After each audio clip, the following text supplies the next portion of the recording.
My team, along with Sam Watson and his team, we're going to stand together and fight this disease.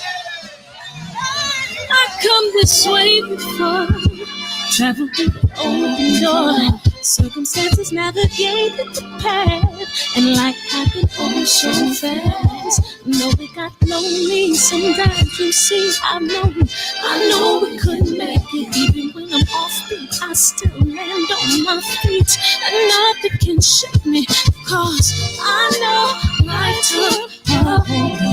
I never. This is where I am destined to be. I'm not ready to give up. I believe in the miracle of life. Life's a break with no rehearsal. Learn quickly, they'll come for your role. Games get played, can't take it personal, cause the devil is a liar. Telling you the truth, hey. It's all in what you do, hey. Some things you gotta do, hey. It's right from me, I'm gonna take a second, see the blessing in it. With much expected, much is given. When I made the living, now I'm giving back to children. Never let the power come first before your happiness, yes. You can be the best if you go the distance. Mix a little sweat with your persistence. You know that the best things are never instant. Just shine, let them see your brilliance. Get up, open up your eyes now. It's the moment of truth. No backing down. We're bringing it through like ooh. For the children, it's a given. You gotta give it. Rob, what it do, Rob?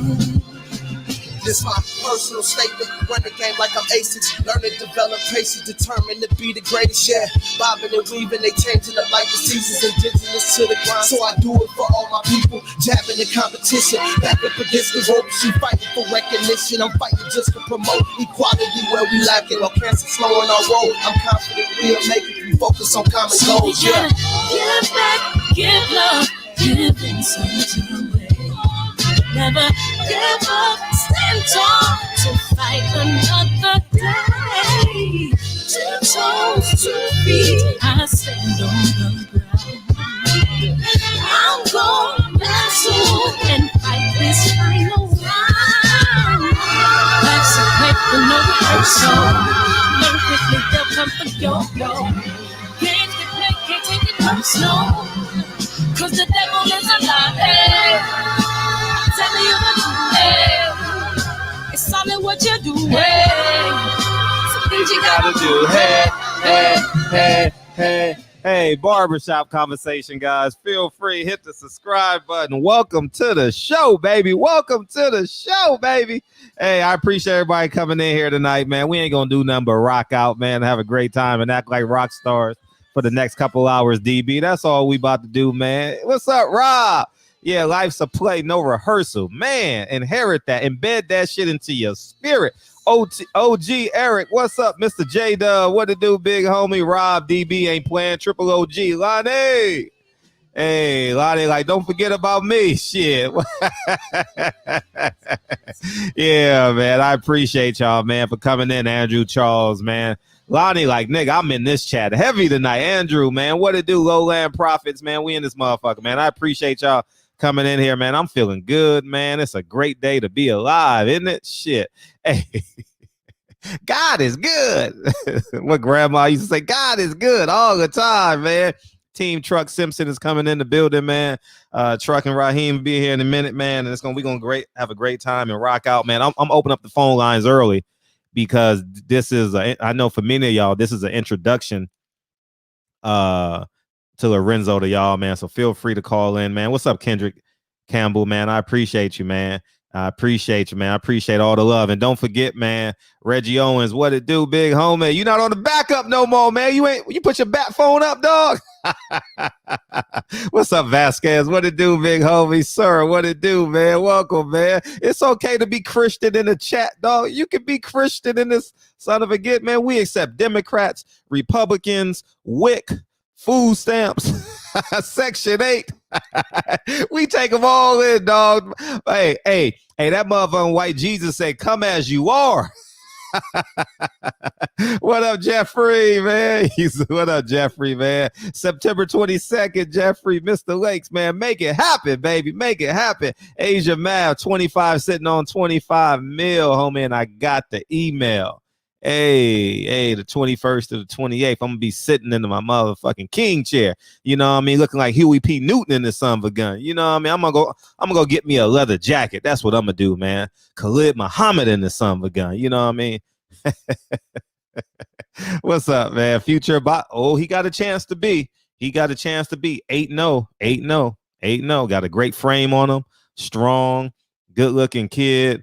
Survived the streets of the DMV area, man. He got a chance, man. Got a good team around him. You know what I mean? Got strong men around him. You know, he had some adversity in his life that just happened within the last month, man. And he was in training in Vegas, man. He gonna get it done. He gonna get it done, man. He gonna get it done. What's up, G Brown? That sounds like a comedian name, G Brown.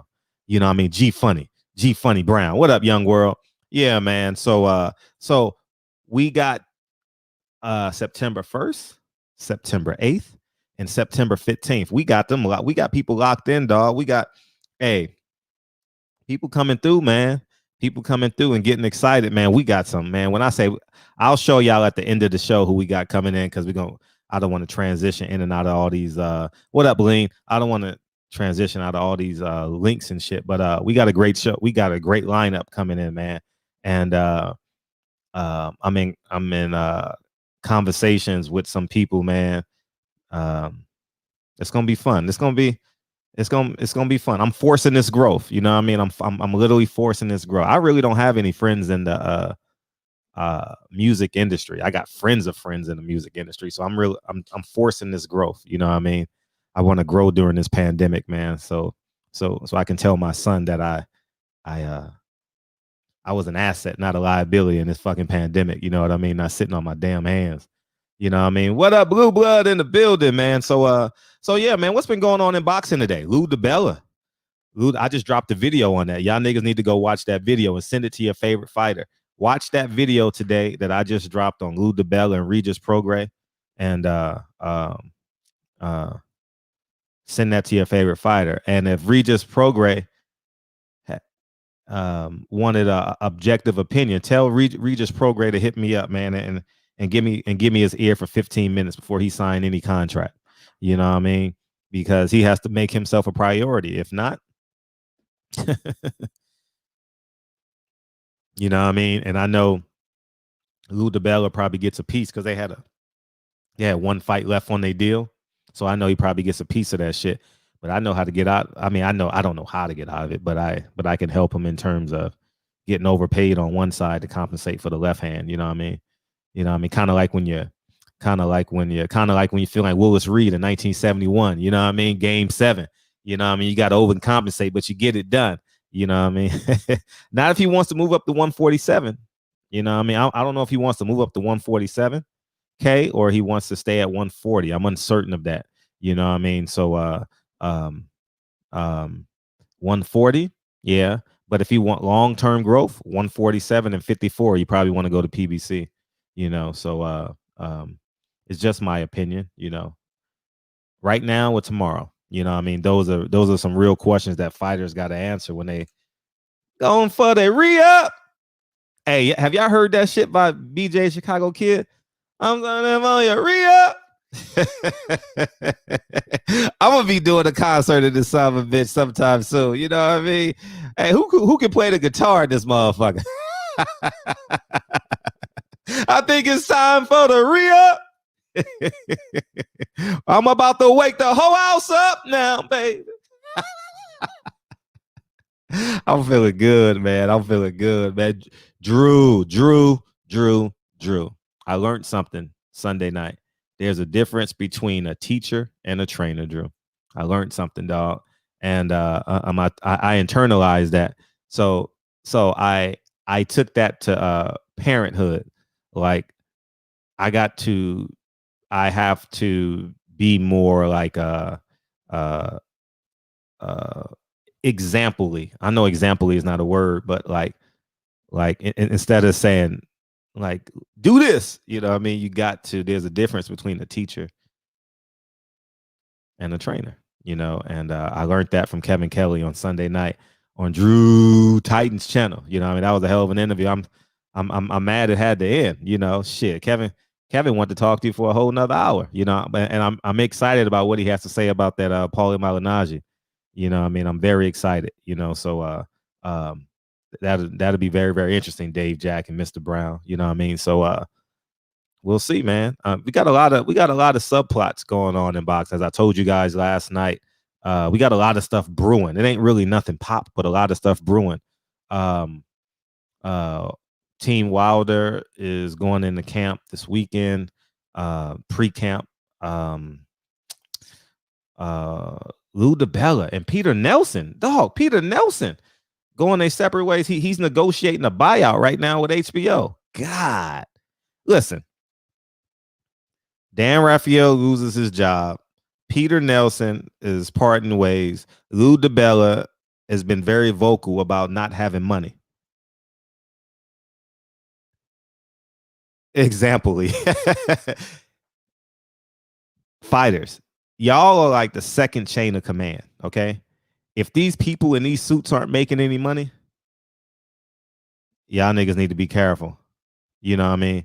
Be careful and invest your money. Be wise, because it's critical, okay? I'm just gonna say it's critical, okay? That you make great decisions with your money. Please make great decisions with your money. Please, because it's who the hell is Peter Nelson? He's the he's in charge of HBO. He's in charge of the live program at HBO. He was in charge of boxing over there at HBO. So he's gone. But the fact that he's gone speaks volumes. They didn't replace him, you know. They didn't put him on desk duty like they do police officers, you know, like Darren Wilson and all them motherfuckers, you know what I mean? Yeah, so it's a lot, man. This motherfucking power shift is just crazy how like this boxing is just fucking man, it's not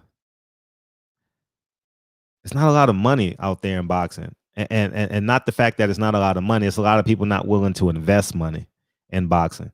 You know, I don't think football and just like football, the NFL, it carries a lot of the other sports in the programming. So that's why ESPN can show bowling and badminton and hot dog eating contests, because they got the NBA, they got the NFL. You know what I mean? So they can take a chance and try and hit a home run with Nathan's hot dogs every 4th of July. You know what I mean? So similar to the NBA and the WNBA, they can give a damn what the WNBA do. You know what I mean? Because they know that if it's under one umbrella, I don't know how they do their paperwork, but it probably shows up as a loss. You know what I mean? And it's just very, very important that you understand how to do a paper trail. And the NBA probably does a great job at doing a paper trail with the WNBA versus the NBA, you know. So it's interesting how this boxing shit is gonna play out, man. You know, we got fights this weekend. I ain't even heard the fighters' names that are fighting this weekend. You know, shout out to the David Benavidez and family. You know, I really like them as a family. And I hope it bodes well for them. But if I didn't say their name, half of y'all didn't even know that he was fighting this weekend. You know, I don't even know who he's fighting. Someone put in the chat who he's fighting. I don't know, but I don't even know who's on the undercard. I have no idea who's on the damn undercard. I know nothing. The Lakers beat the Nuggets 124-1. Okay, good. We got a win out this other guy.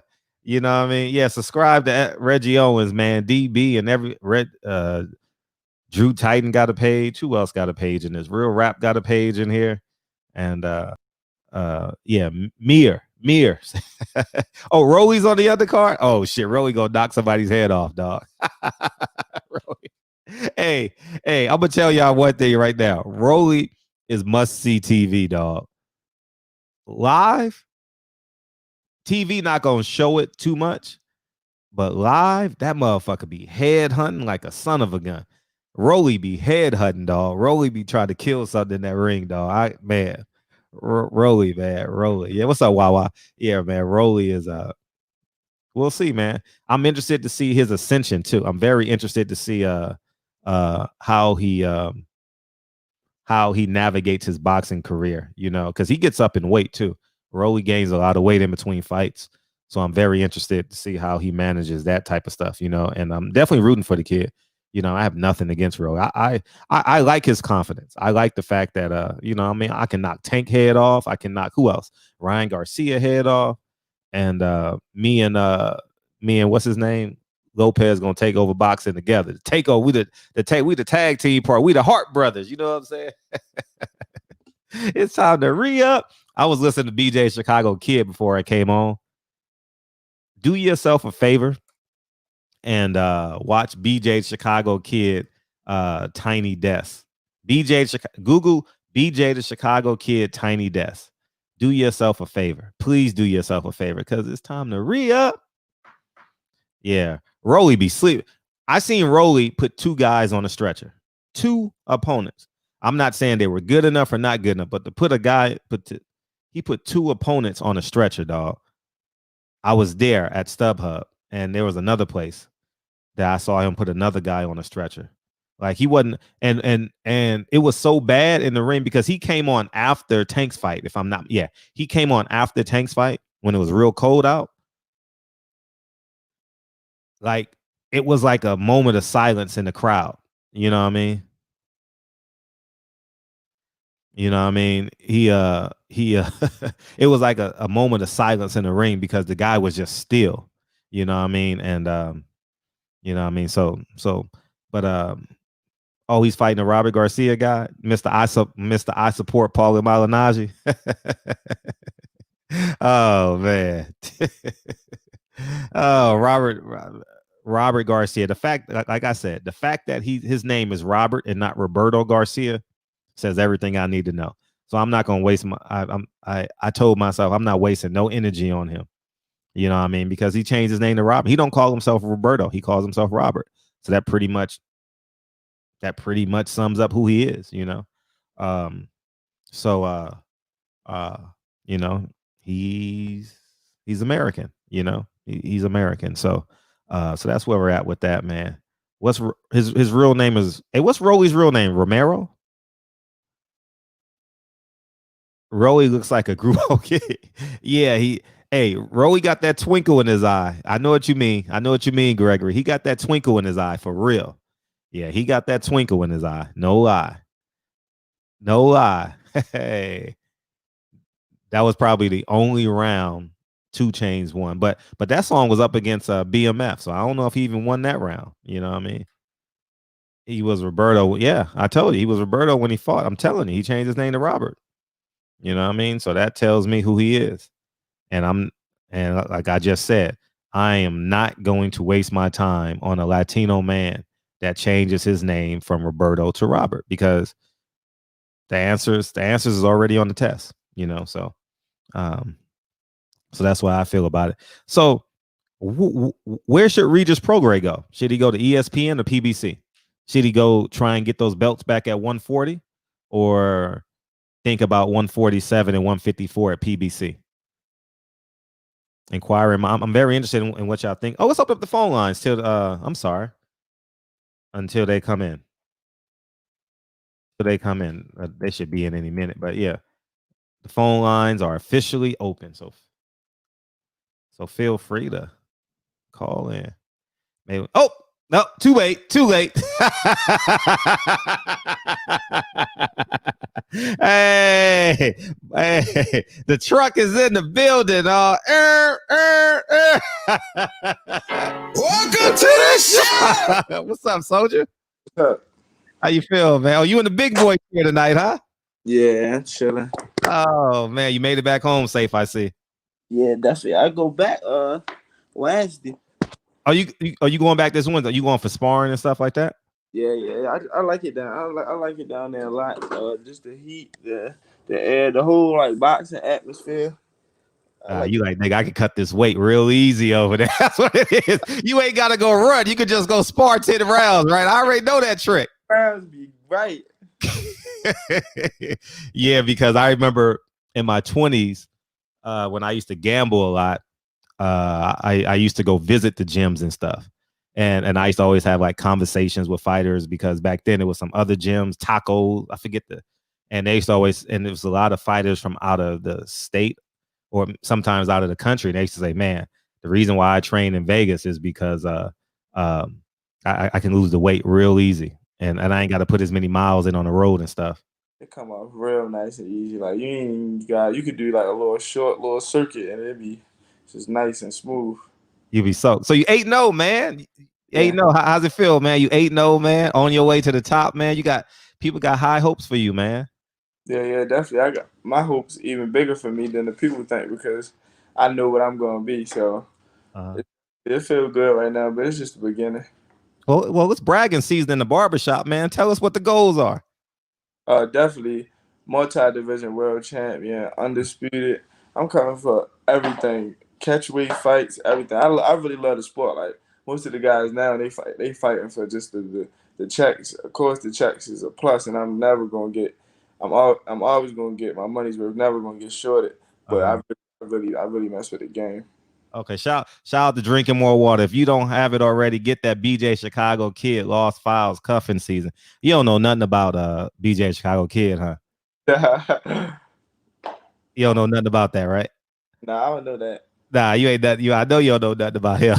you on that little baby, right? You on that little baby? Yes. I ain't even heard a song yet by Lil Baby. And the chokehold, like he just different right now. Like he got.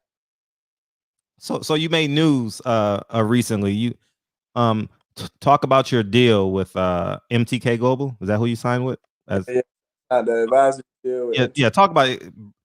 Break that down for us.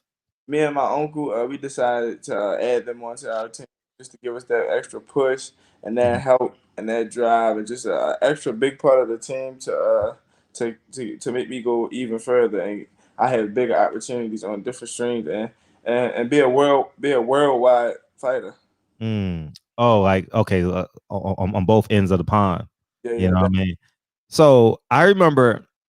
Take it back. I think you're an amateur, if I'm not mistaken, dog. Yeah, how many fights you was? 1 or 2 fights in the amateurs? How many fights? Out of like 200? I was like close to 300, like 270 something. And 4. I only lost 4 fights. Yeah, 4 fights. Yeah, I know it's something ridiculous, and that leads me to the point of everyone had to be after you, if I'm not mistaken, right? Yeah, definitely. I done been in meetings and calls and everything with every promoter. How do you walk out of a Floyd Mayweather meeting like, hey, I'll call you? How does that happen? Floyd, I think Floyd became so early that it was like Floyd was my friend. Like he still is my friend. Like it's not that like I know Floyd so well now, so it's not even like promoter Floyd. It's like my homeboy Floyd. Like and like so I see how the game goes, so I'm not gonna be no dummy with it. But that's that like Floyd became when I was 15 years old. I'm 20 now, so he been trying for a long time, but we became good friends. Yeah, and I'll say that too, because how I was introduced to, I think, was either on Floyd's page or on Ellie's page. So that early promotion was very powerful for you. And then I started watching you, and then that's how I was introduced to you.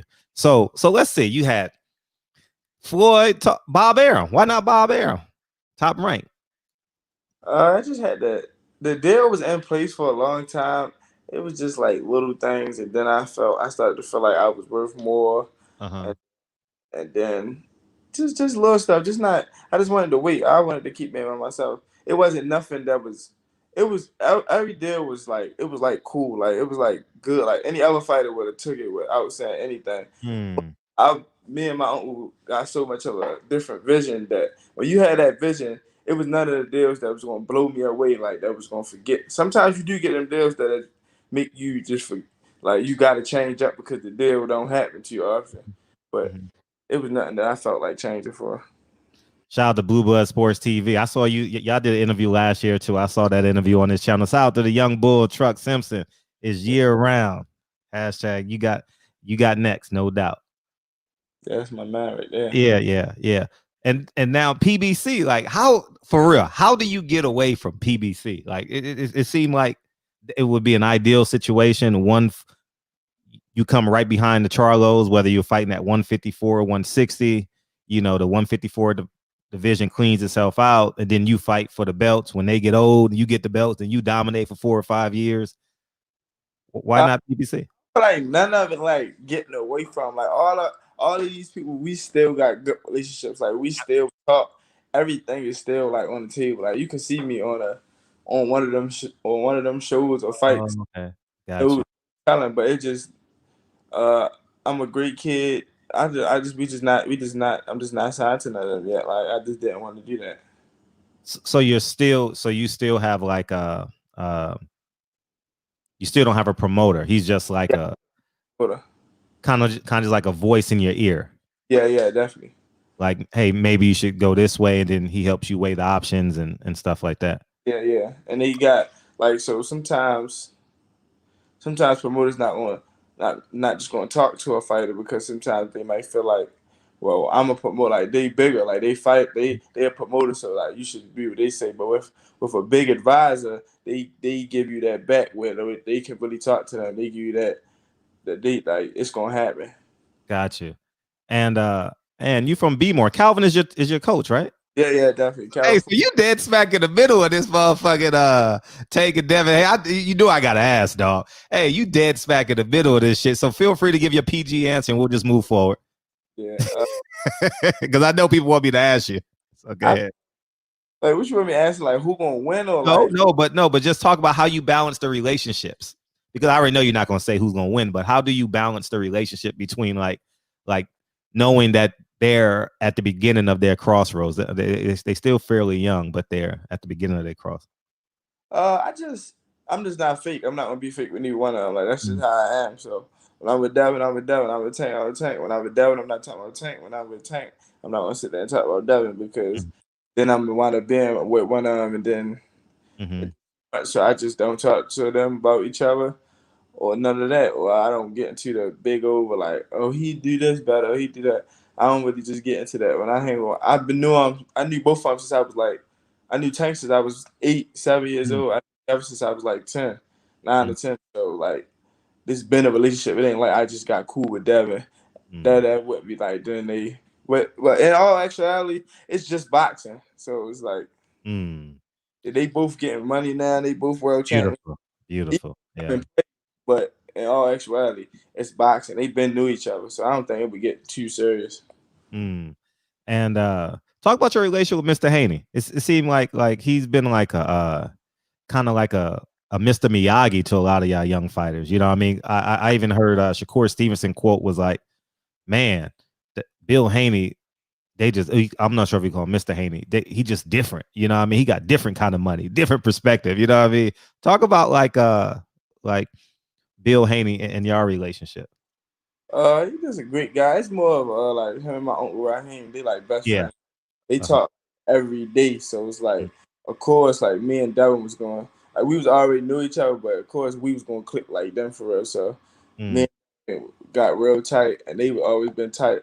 But like Bill, he's like my uncle best friend. So anything I need or anything like just it's all love for real. Anything I need when I'm in Vegas, he gonna help me.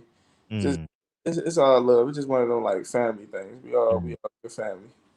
Seem like y'all getting a lot done in the gym. You sparring some big time pros. I saw on Fight Hype that you sparred Dennis Douglin. Yeah. I sparred with him like 8 rounds the first time, and then 6 or 6, then 8.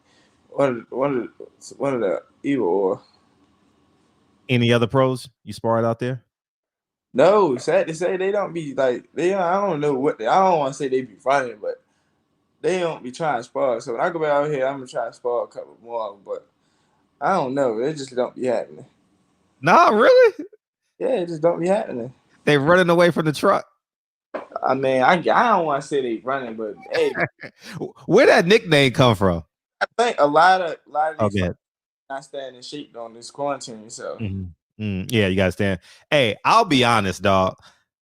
Ammo Williams, speaking of truck, that was a dope ass meme he made. Did you see that shit? Oh no, I ain't see it. You ain't see it. The niggas had, because his name is Ammo Williams, and you truck Simpson. You ain't see the meme where he dropped a grenade or a missile or something, and he blew up the truck. You ain't see that? No. Oh my god, that shit was classic. Because I know y'all got some y'all was talking smack a couple months ago, man. That's a fight that's probably gonna be a big fight down the line. And he hella funny, but yeah, it's cool just going back and forth with a guy that understands. He understands boxing. He understands promoting it, and he happy to fight just like I am. So if it happened down the line, it's gonna be a good showdown. But like, it's all cool. He hella funny. He a cool little. He cool. yeah, and he's different too. He's a Led Zeppelin, and you're a little baby guy, so it's a little. So y'all got that. He one of them. If he lose or stuff go wrong, he gonna always be like hype, like nothing going down. Like he gonna do something else. Like yeah, you're right. You're absolutely right. Now you working your way down to 54. Yeah, that's what I've been fighting at lately. So my last fight was at 56 because I'm not fighting for no title, so I'm fighting at like 56 and 58. But yeah, I'm fighting at 54. Got some big fights at 54 coming up. September 26th. Jamel Charlo and Rosario are going to unify at 154. How do you see that fight? I actually see the fight by knockout because both of the guys come straight forward. Like everybody can see that they coming forward and they throwing hard shots. So I feel like one of them either gonna get knocked out or you gonna see something different in one of them. Like one of them gonna have to change up their game plan. They not on both. It's either they knocked out or they not on both. Just stop fighting. But I think it's a good fight. Definitely for Charlo because if he beat him, like he be crowned. He be crowned undisputed in that weight class. So you got Charlo knocking Rosario out, or you just? I mean, I don't know because Rosario, even though he got a belt, he still felt like he under what he is because nobody don't think he gonna beat. Nobody thought he was gonna beat Julian, so nobody. Sure, you're right. I didn't. He gonna beat Charlo, so I mean, I wouldn't doubt him. I wouldn't doubt nobody really, but you never know. I don't think Charlo really that good though, so I don't know. Oh shit! You don't think Charlo that good? Oh shit! You don't think Charlo's that good? Elaborate. I don't see other than power. What else is it? Are you asking me? Or you? Yeah, I'm asking. Oh yeah, okay. Let's have a conversation about it. I think he's one of the more in shape guys in boxing, well conditioned guys in boxing. I read it. Yeah. He's durable.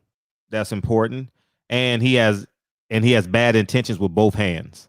You know, I mean, he was a better boxer. He was a better boxer when he was with Shields. He was more dependent upon boxing, and I think Derek James got him rotate more in his punches and stuff, so he can do more with less. Yeah, but as you can see, skill wise, he can be out punched easily. Like Tony Harrison, if Tony Harrison literally is the thing that happened to him was then when you be in the gym, your coach tell you, "Oh, don't lose focus because 1 second it can change in boxing," and he just lost that focus. Like, the man probably beat him 8 or 9 rounds out of them first 10 rounds. Oh, in the second fight. Yeah, in the second fight. Yeah. Definitely, he not like that skillfully, but he definitely strong. But I don't see him like, I don't think he like too good, like outrageous or none of that. So you think he's just an average champion? Yeah, I think he's just strong. Who would you look at the 54-pound division and be like, yeah, he can fight? Who do you look at 54? Let me see. 54 right now, it's like wide open, really. It ain't no star. Like it ain't one of them guys that's like just taking over right now. I used to feel like that about Lara, but then you can see like what's his name apply his will on him. So that broke. But Lara used to be that guy that I used to think was like that. Yeah, Lara was special, man. In the early 2010, 2012, 13, 14, he was like Prime Lara was nobody was trying to fight him. Like that Lara was that he was the man. Like nobody was trying to fight him. No, you exactly. He was a champion for a long ass time. I actually felt like, to this day still. I feel like Canelo was one of my favorites, but I felt like he beat him during that time. Yeah, I was there. I thought he won the fight, and it's Man, you know when you already got your fighter set for Cinco de Mayo and Mexican Independence Day, and you know, I mean, there's a lot that goes into that. Yeah. You know what I mean? How about Lubin? Lubin will probably be the champion by the time you know what I mean, start working your way up. He might be the champion at 154.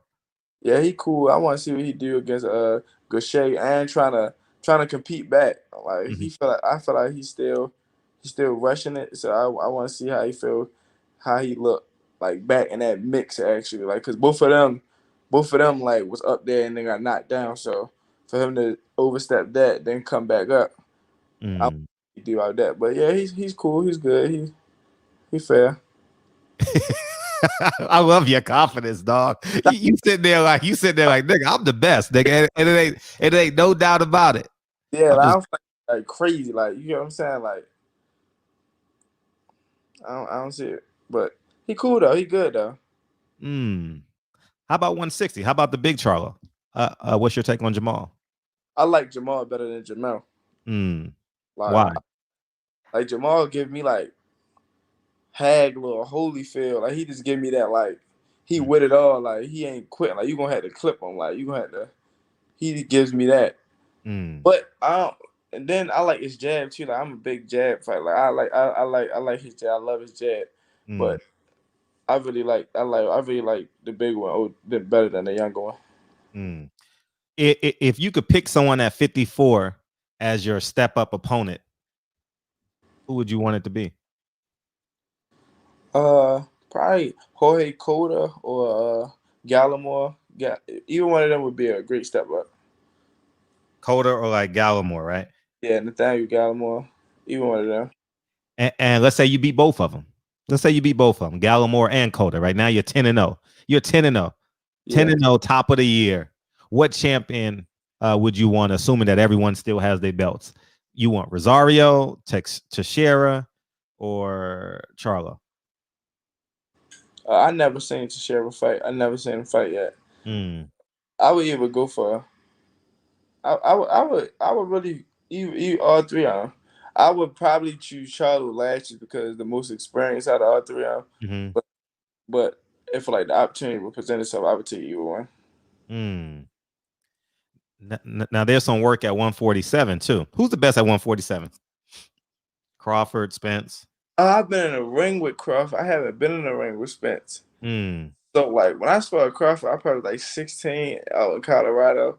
He was just so different. Like people don't understand how he don't look like that good. He don't look that good. Like to regular people, he really don't look that good.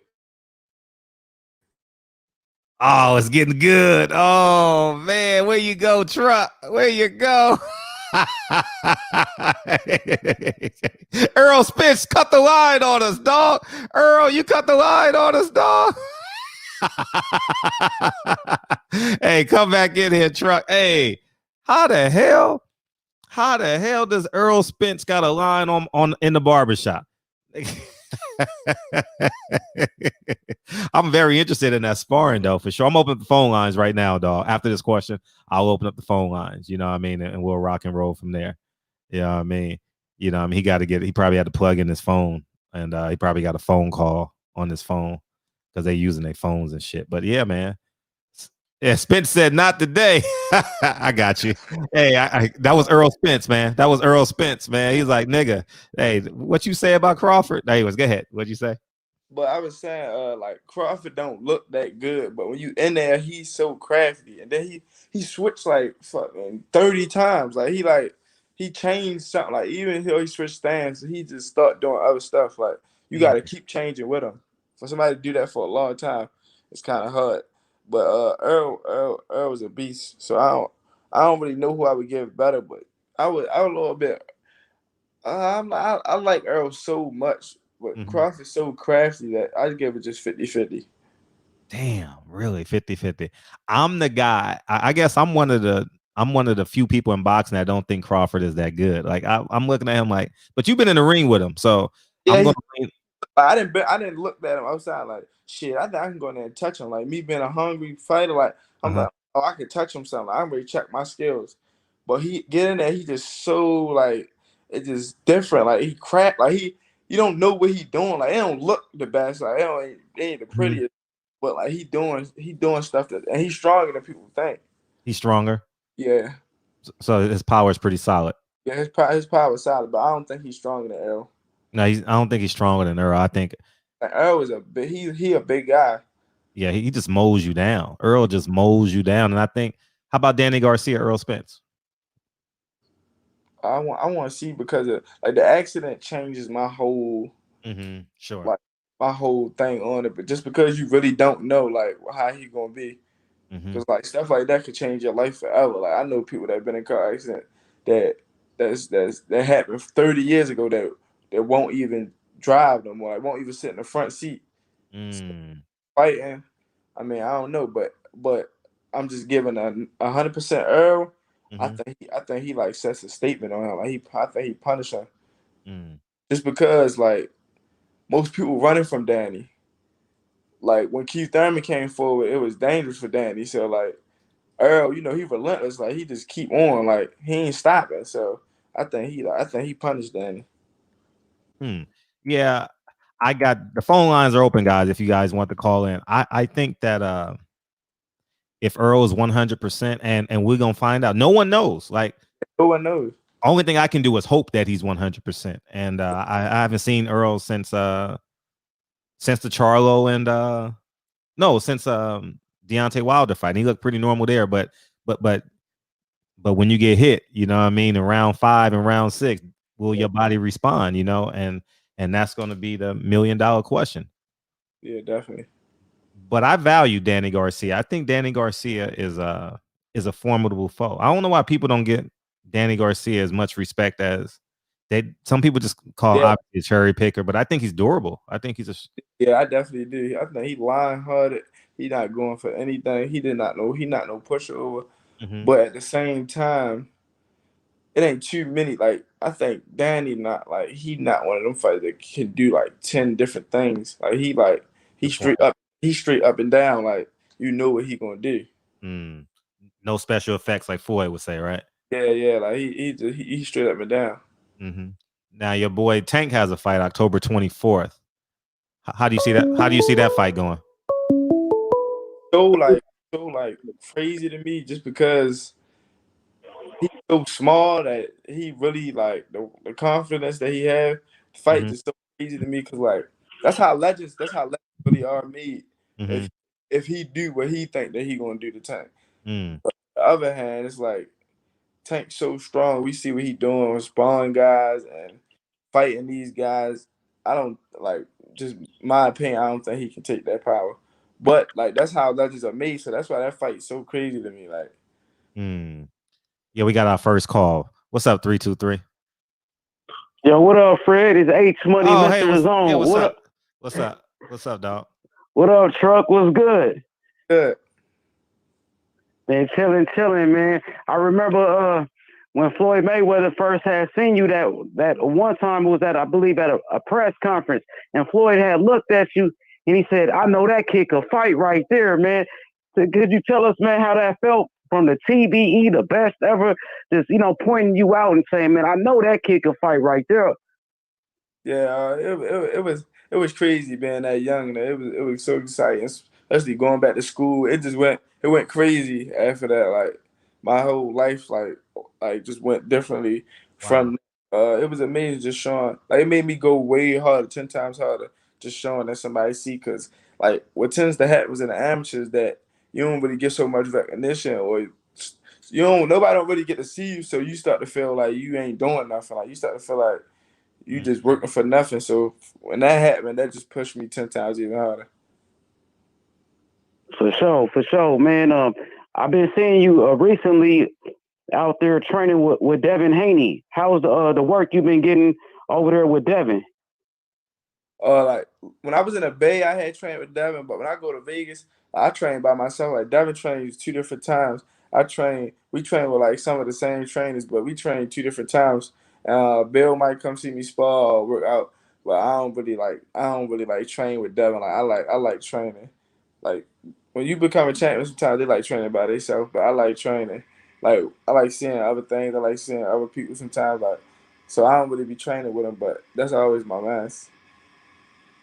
Yeah, but y'all in the same gym though. Y'all training out the same gym right now. Is that correct? Yeah, but it's like two. Like sometimes if either I'm training in the morning, he training at night, or he training at night and I'm training in the morning. So we ain't there at the same time. Okay, for sure, for sure. Man, could you tell us a little bit about your amateur experience? I know you had over like 200 and some wins. How many wins was it? I had like 270 something, close to 280, and I had 4 losses. 2 of them was in the United States, and 2 of them was overseas. Yeah, I seen your amateur fight against Alexis Espino, who signed with the Zone with Eddie Hearn, a Robert Garcia fighter, and you was putting hands on him. Yeah, definitely. I whipped that ass twice.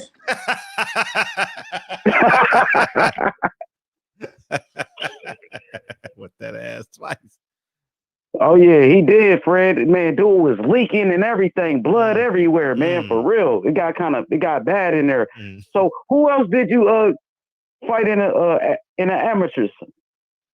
I fought a lot of them. I fought Jose Vargas. I fought man, what's the little white kid from PBC? Joey Spencer.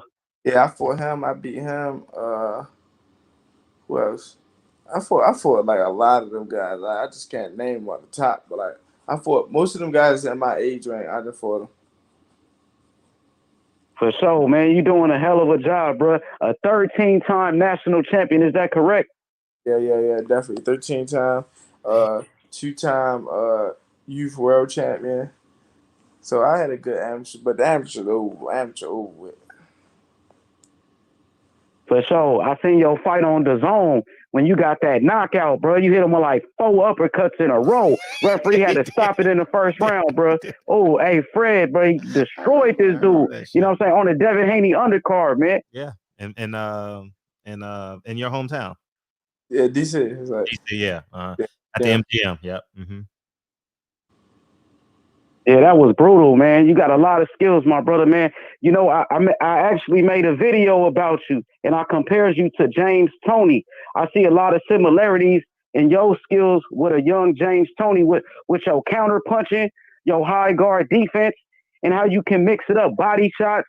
You hitting them with everything, uppercuts, you know what I mean, right hands, left hooks, combinations, bro. You're going to be a champion for a very long time, and even Devin Haney spoke highly of you. You know what I'm saying?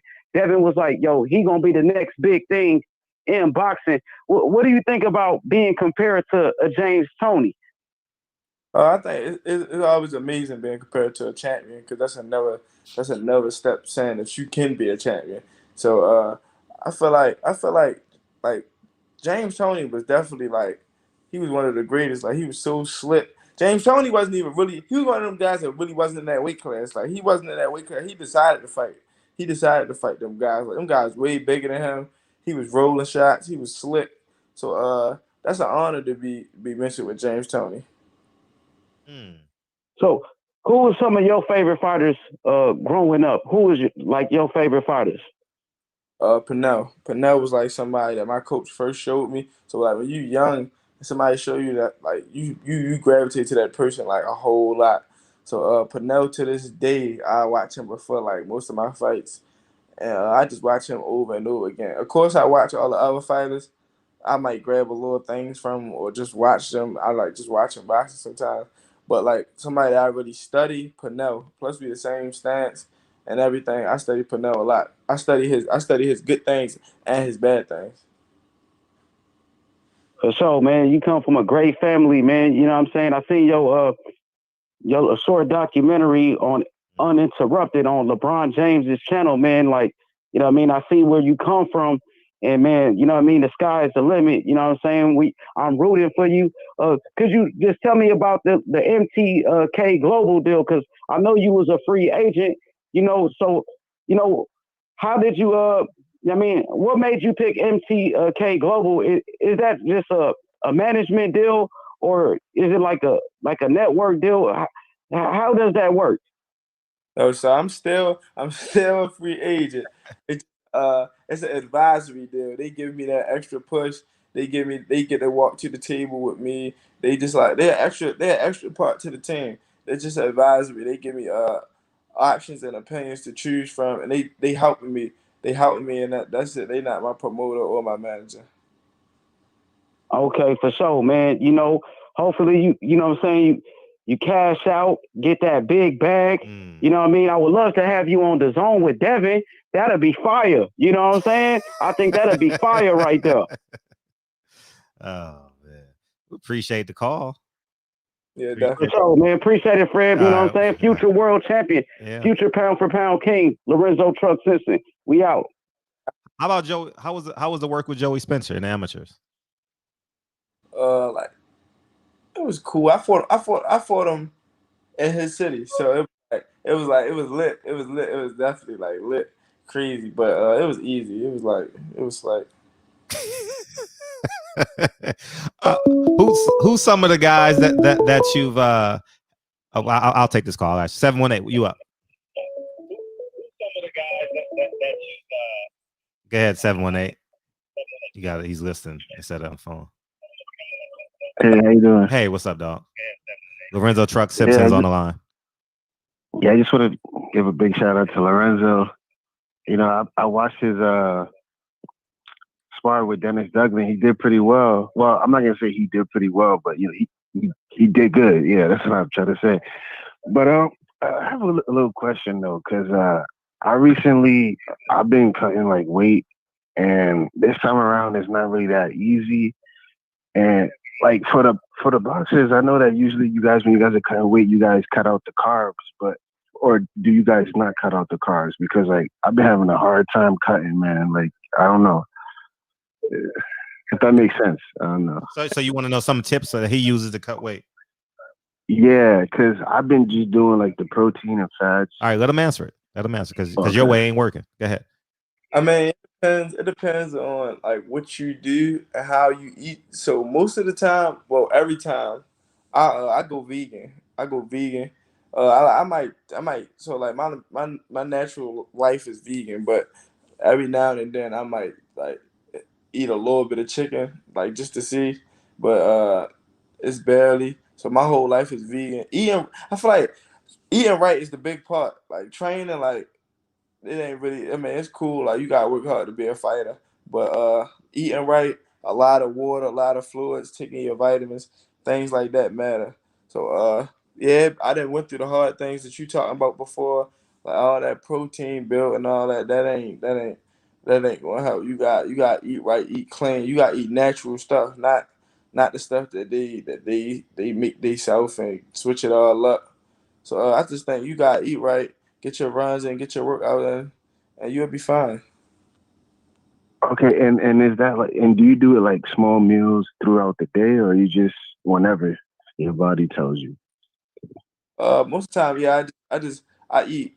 I don't eat late. Like I don't eat too late. Like at 8 or 9 o'clock, I'm not eating no more. Or I might drink water or eat some fruit, but I'm not eating like no whole meal after that. Other than that, I really eat when I feel like it. Most of the time, I eat like 2 or 3 times a day.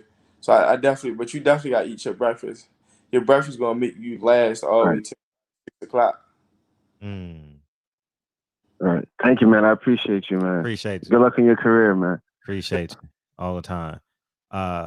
One. Trill Boxing Talk is in the building. You interviewed with them late last year. I think it was early this year sometime. He said, everybody needs to support the young homie Truck. Definitely the future of boxing. I'm proud of you, homie. Don't stop grinding. Stay humble and stay hungry. Yeah, you got a lot of fans out here, man. I think this is I interviewed you for like 3 or 4 minutes in the DMV, but I've been fucking with you for a long time, and you got a chance. I think you can go up to like 175 with your frame. See, and they calling in to support you too. What's up, 202? This niggas, when y'all call in and listen to the phone, y'all they listen to their computer and they calling on. I'm sorry, but how you doing? How you doing? What's up, dog? What's up? Go ahead. You nervous? This nigga, say something. This nigga, man. All right, so look, I know you from Baltimore, man. You know, look, I'm riding with you. I'm from DC, right? But I got one question to ask you. How do you think of Why are you listening to your computer? Just talking to your phone. That's what I'm doing, friend. Okay, all right, go ahead. It's all you. Go ahead. Yeah, so how do you think a fight was? This nigga playing or something. God, are you like seriously? Like you got a battery in your fucking body? Like you keep on cutting off. You keep on cutting off at the same point, right? How do you? Like you muting himself or something? Yeah. This nigga, he'll figure it out later. That nigga will figure it out later, Truck. So you're a vegan, dog. You're a vegan. Yeah. How did you come to that conclusion? How old are you, Truck? 20. Wow. How did you make that decision? 20, but I've been making weight for 13 years. Mm-hmm. Like you start to feel your body a little thing. So one time I just was like, let me just stop. Like I started eating chicken, but like, I was barely eating meat sometimes. I was trying to like just eat salads and fruit to cut weight. So when I was eating big meats or like chicken or beef, I was getting tired. I just stopped it one time and I was actually feeling stronger. So and the weight was easy. So I just took it to my whole life. Wow. We got another call. 210. What's up? What's up, Fred? Hey, what's up? Truck? How you feel? What's up? Hey, quick question. Since you have gone with you have a lot of amateur experience and stuff, I was gonna ask you who do we not know about right now coming up that you fought and you like, yeah, they next up, or they're good, they're world champ caliber. Probably not none that I fought. Like I was beating so many guys that I don't really like kept knowing them. But some amateurs that I know, you got Tiger from he's from Ohio. He's a I think he's gonna be a champion. But my main one is probably Keyshawn Davis. He like 135, 130 something. Like I don't know how the amateur weights go now. I think it's like 138. 132. No, it's 130. Yeah, something like that. It didn't change. So he from Norfolk. He 130 something, but he's a beast. I done sparred with him. Even me being bigger, I didn't train with him for a lot of years. I think he would be the next big thing coming out of Amsterdam that everybody see. Nice. Last question, man. If you could get that Lomachenko treatment and they told you could face one of the champs, off 2 fights or whatever, who would it be and why do you think you could beat him? I think it would be either one. I think the greater thing would be Charlo, and why I think I could beat him. I think I think my IQ is better than Charlo, and I think I could do more things. I'm faster. I'm big. I could take his strength. I just feel like it would be amazing to beat him. Okay, yeah, man, that's cool, man. Hey, you're great out here doing your thing, man. Stay patient, man. Stay humble and stay focused, man. You're gonna make it. I seen you, and you got the talent, brother. Gotcha. Appreciate the time, man. Thank you, Fred. All the time, dog. Dog, I'm still fascinated the fact that you're vegan in the hood. Like, I'm not sure what part of Baltimore you're from, but dog, you got an off and on switch on you. Yeah, definitely. You got it. So that means you can tell a woman no. You can tell alcohol no. You can save money. I never drunk like I see these fighters. I'd be like, even if I just pop in the club just for like a little something, or like somebody good. Like if Devin have a fight, of course he's gonna try to force me to go to the club with him. Mm-hmm. But like that ain't really like club things in Baltimore. We done did that when we was like young. So like they ain't really my style. Like they ain't really nothing I do. So like girls, and I never smoked or drank a day in my life. So like none of that is a part of me. And that's just me. Like it ain't like nobody telling me. That's just how I always been. Like that wasn't cool. That wasn't cool for me. That's super impressive, because that shows a great level of discipline when you can afford a hamburger every day of your life. You know what I'm saying? Like, and you keep that money in your pocket. That's that's a discipline that Floyd had. Floyd was exceptionally disciplined as it pertains to protecting his body. I never seen Floyd drink. I've never seen Floyd smoke. I've only seen him eat bad, you know, like every blue moon, you know, he would. But you don't even eat bad. Damn, like on a dog. The worst thing I probably eat is probably like cereal or like a little ice cream or like that cupcake after your last fight. or like I totally get that though, but I'm impressed, dog. I am fucking impressed. Well, we gotta get these intros. Nigga, this is dedication. This is anti-hesitation. It's a real nigga celebration. What's up, man? How you feel, Asia? How you feel? 55 sitting on 55 mil, as we all should feel. Uh-huh. What's up, young king over there? Uh-huh. What's up? You chilling? Yeah, definitely. Chop it up with us. What's going on? Yeah, I'm chilling. I've been digging some of the answers you've been giving back, like, you know, who you see up and coming, you know, who on your hit list. But did you know that you was on someone else's hit list? Definitely. You always know that. If you got a hit list, you on somebody else's. Definitely in this game. That's Right. be on somebody. Right. Guy by the name of Cordero. You familiar with him? Crudero? Sebastian. Oh no, I don't know him. Alexander Cordero. Get me 154. No, I don't know him. Get me him. Yeah, he said he want that action with you. Who is he? Like, what? Tell me about him. Cause you know him, I don't know him. So. Oh, I mean, he up and coming. He 22. You know, he like 16-0. Huh? Where you from? He out of Cali. He in Cali. Coachella. Name what? Oh, you talking about that 6'7" guy? The 6'7"?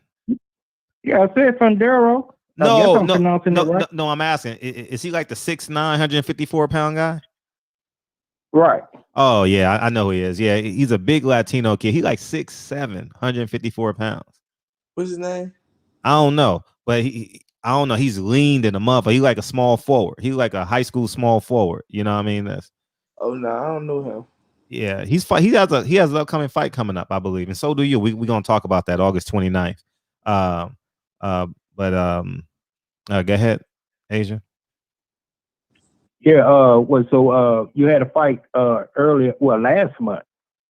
You gonna make another? You got time to make another fight before the year out? Yeah, August 29th. I'm fighting in Iowa on CBS Sports. Co-main event. Okay. And that's going to be aired on CBS? Yeah, that's like 220, 221, somewhere up in there. Yeah, something like that. Yeah. Mm-hmm. Okay, who's the opponent?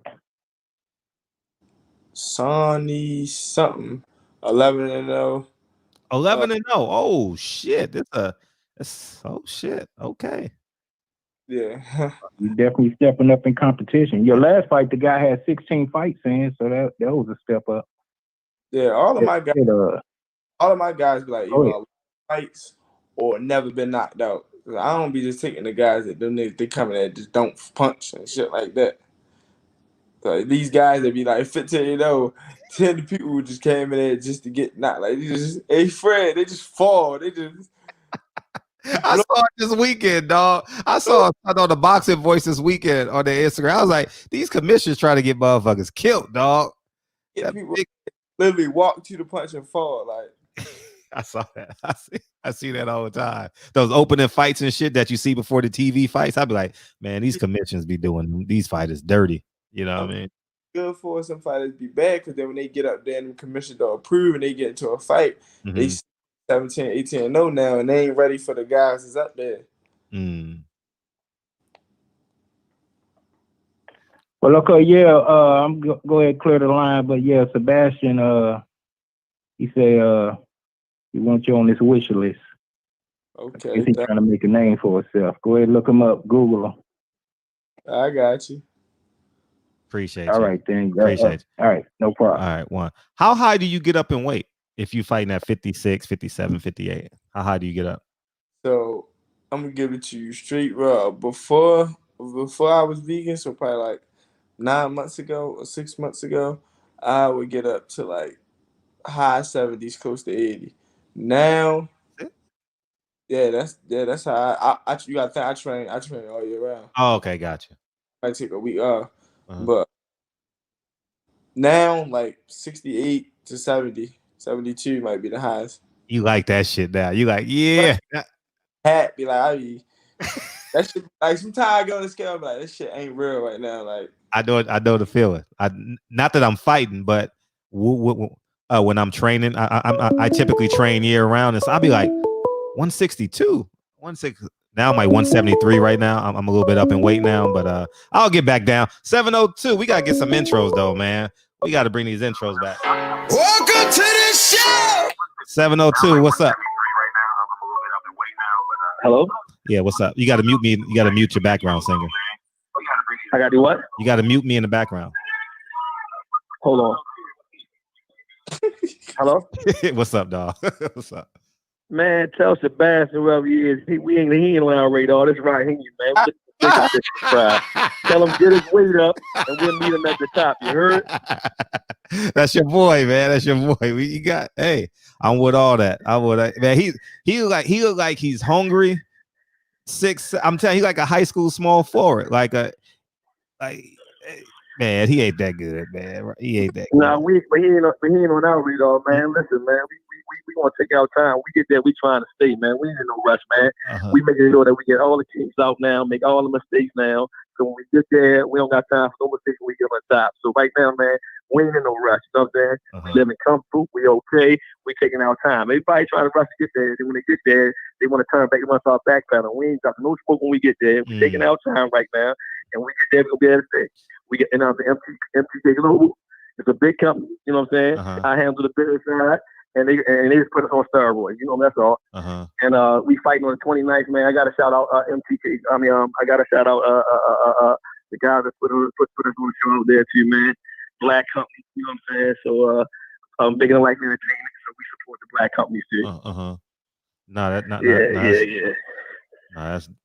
that's dope. Blue Blood in the building. Your boy Blue Blood in the building. That's my guy. That's our guy. We come to Baltimore, hang out when we doing dark show with our own show. A real dude, man. Yeah. That's our guy. Ain't nothing we ain't gonna do for Blue Blood. You know what I'm saying? He started from the bottom. You know what I'm saying? So we riding this whole thing out with him. That's what's up. He said Sebastian Fundora is barbecue beyond chicken. You funny ass nigga, dog. Barbecue for you, Chad. He's 6'6" wide open. We wish all the guys good luck, man. You know what I'm saying? But you know, they ain't on our radar. Younger don't even know who he is. He know everybody. So you know what I mean. We wish Sebastian the best, but he's not on the radar right now, man. Yeah, your boy Truck said Charlo ain't that good. Man, listen, it's a cocky little nigga. Sometimes I gotta save him from himself. You know what I'm saying? He confident. He don't lack confidence, man. You know what I'm saying? I also with him too, like, what? He ain't what? Well, Uncle, I'm saying he's all right, but I see it. So he sees something, you know what I mean? He got a high box, you know what I mean? That's way down the line. You know, we ain't trying to get in Charlo business right now. Y'all ask him, he gonna be a straight shooter. You know what I mean? He don't lack confidence. He don't lack work ethic. So, you know, I ain't gonna take that dog out of him. But you know, Charlo is way down the road right now. You know what I'm saying? How high do you see? You know, how high do you see Simpson going up? 68, 75? Yeah, at the end, he'd be at 70-something. Because, yeah, man, like you said, that's a big frame. You know what I mean? He got a big frame. We sit around at 54. Yeah, we sit around at 54. We going to get that. Go up to 160. You know, they're still working our way up. You know what I mean? So, yeah, you know what I mean? But, you know, he put the work in. You know what I mean? See, the good part about him, you ain't got to tell him to work. You got to slow him down from working. Because I keep telling him, you know, whole working about like working, not working at all. So a lot of these fighters, man, they get up every morning because of the check. He really get up for the love of the game, love for sport. Gotcha. So, you know, it's a beautiful thing. You know what I mean? Just got to trust the process, stay humble, you know what I'm saying? And perfect the craft. What have you learned in the business of boxing? Say it again? What have you learned from the business of boxing dealing with Truck? I've been around the boxing before Truck. I've been around the boxing. I played a big role in High Sing Rock, you know what I'm saying, from the background. So I was with the Don King. So I've been around the game a long time. I just been around the game, soaking it up. You know what I'm saying? Tank, my little guy, I had a big role in what he was going on. Just again, a guy just standing in the background, you know what I mean? So I've been around the game for a long time. Ain't nobody in boxing I can't get to. I just don't be, you know, for the camera. That ain't my style. You know what I mean? Gotcha. So I know a lot about the boxing game, got a lot of connections in the boxing game. That's why I was able to, you know, walk in some of these offices and say thank you, but no thank you, but still kept open relationship with you guys. So, so we still being able to move right now during the pandemic when some of the big stars sitting on the shelf. I was going to ask. Yeah, we fought 6 times last year, and we going our 3rd fight during the pandemic this year. You know what I'm saying? And I already got a list of 3 or 4 more fights already lined up. It's just which one I want to take. So we in a good situation. You know, the average guy got going in when you sit with these big guys, and you know you gotta take whatever they say. You know, but we in a situation where we promote our own show. This is what Navy was at a college, and we promoted the show. You know what I'm saying? Me and Bad Brothers and him. So we always can promote our own show. You know, we've been promoting shows for 7 years. We used to put Truck on the amateur card because nobody would see him here because nobody would fight him here. So only time you would see him is and you know, and he would be in a tournament. So we like, man, we got to get him here. So we started putting him on pro-am shows on pro just so the city can see him because nobody would fight him here. So yeah, we already been promoting him on pro shows before he went pro. Someone asked, "What do y'all think?" I'm sorry. Go ahead. Go ahead. No, someone asked, "What do you think of Jeron Ennis and Virgil Ortiz from both of y'all?" Like them fighting each other? No, just he think of them got a good relationship with Boots. I like Boots. He went up there. We work with Boots too. I like Boots. I like Boots a lot. You know what I'm saying? I think Boots will be a champion. You know what I'm saying? In time. Boots definitely good. I think he ready. He up in age. He got the power. I think he got the IQ. He got the I think he got it all to be up there with them guys right now. Virgil, I feel like he come out nice. He come out relentless. But I just want to see like how he go with stepping up in competition. Definitely both of them. Like both of them on the same playing field right now. Well, friend, I'm gonna get out this phone. I'm gonna let y'all clear y'all lines. I appreciate you, dog. Player, the 6'9" guy. Yeah, the basketball. All right, man. All right, I'm gonna finish listening, man. I appreciate you, dog. Yeah, man. Yeah, you got small forwards calling you out, dog. Yeah. Man, he'll be wide open for you. But Jeron Ennis, sparred Jeron. How many rounds y'all do? 8. 8. Yeah, I saw him fight on Showbox, and I was like, damn. You know, like he it was like 2 years ago. I was like, who is this motherfucker? You know what I mean? Like, it was like crazy, like a pay-per-view fight. Like they was locked in. Like one of those, like especially because you didn't watch so much. Like, people quiet in the gym, like that shit is like just like rare. Like that spawn good. Like everything's just quiet. All you hear is just us spawn. So then with Boots, definitely was amazing, and getting that experience. Definitely both of us coming up, getting that. It was fire. Who's some of the better guys you sparred? I won't ask who's some of the worst guys, but who's some of the better guys? Boots, Crawford, who else? Hurt. I just bought Tank a whole lot. Like really? Yeah, like Tank. Like everybody know he be big. Like he be big. But like I be getting on his ass too. Fight up there with us. Like I'm not saying he can fight with us in a real fight, but like he can spar with us. Like he packs a punch. Like me and Tank spawn used to be the best because he's so fast and I'm bigger. But we don't spar that. We don't spar at all no more. But I sparred a lot of them guys. How good is Tank? How's his skill set? To be honest, I feel like nobody got to see Tank. Like for me being with him so long, nobody got to actually see Tank because no fighter really pushed. No fighter for him so far have got to bring out his skill. Like all he got to do is knock him out because that's the easiest thing to do. Like if you keep doing it, why not? Why not just keep getting him out of there and collecting checks? Yeah. But Tank has a lot of skill that people just didn't see yet. I just hope that he don't do nothing to jeopardize his skill and his just him in the sport, whereas though you never get to see his real potential. Dog, I was just about to have that conversation with you, dog, and just send him the message from me. Tell him Fred said stop fucking taking his body for granted. You know what I mean? Don't fucking take your body for granted because you only get one of them. And please get to the apex of your potential, because if he does it, God, he can be a monster between 130 and 135, maybe 140, you know? Hey, like he doing this to these guys now. Tank don't train between fights. Like, I know the hungry Tank. I know when he was all year round and he was Like if he even trained an extra month, like he'd be way dangerous. If he even not even train, if he just stayed in some type of shape, like the sky's the limit for Tank. But hey, everybody not gonna do that, so it's a big what if.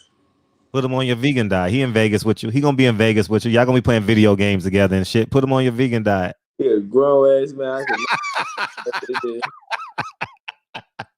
Hey, what game y'all playing? Do y'all play shooting games or Madden? Man, he play 2K. I mean, Madden. A little bit of 2K, but man, he play Madden. He swear he's so nice in Madden, or he nice in Call of Duty. He be making so much noise on the earphones. He swear he's so nice. Who actually nice in the game though is Shakur. Like that boy, Shakur is nice. Like he plays. Shakur be talking shit. Shakur be talking shit. Yeah. He's another guy that's special too, man. Shakur. Yeah. I've seen him with his long ass arms. God. I did a lot of rounds with Shakur. Like his main thing, the space he creates is ridiculous. Like him just knowing that spacing is like that's how I think. Like he reminds me like of Floyd a little bit with creating so much space. It ain't even like he create crazy space. He created just enough to get away, like to either away or not get hit by it. Yeah, he got good pace, good tempo, understands distance, as you just mentioned. I don't think there's a ceiling for him. I just wish he was more like force. More like maybe that like yeah, like that. But I think with him being so small that it ain't too much that you're gonna see like him per power or just clipping guys. But him being a per boxer, he up there with the best. Yeah, they're gonna have to meet sooner or later. Devin, Shakur, and Tang. I actually like that. I actually like the fact that that they gonna have to fight eventually because they deserve it. That's their reward. You know what I mean? Like talk all that shit and make sure y'all get all that damn money. You know what I'm saying? Like that's the goal, right? That's the goal. Speaking of talking shit, I know you had to be laughing at the Gary Russell and Devin Haney conversation. Yeah, definitely. So my uncle, like he always listens to you. So like he been around him so much, I hear like even if I'm on my phone while I'm doing something else, I hear a little bit of it. Like I mean, I don't know. Like, Gary just calling out. At first it was like Gary, he calling out people like, okay, like we all know Gary can fight, but now he just calling out anybody. Like said Crawford, like I knew that shit was like, come on now, Gary. Like Crawford, like you not gonna fight no Crawford. But like if he wanna fight, Devin, fight. They say he too much. Hey, fight. Nobody else ain't fighting you, so yeah, and that's sad, man. And that's what I was telling Mr. Haney, that Devin is so good, Shakur is so good, and Gary Russell is so good that you're gonna 10-2 these guys. You know what I mean? You're gonna 9-3 these guys, and they don't want to fight you. You know what I mean? That front foot dominant Latino guy ain't gonna want. They gonna protect the Oscar Valdez, the Carl Framptons, and everybody else in between. They just don't. You know what I mean?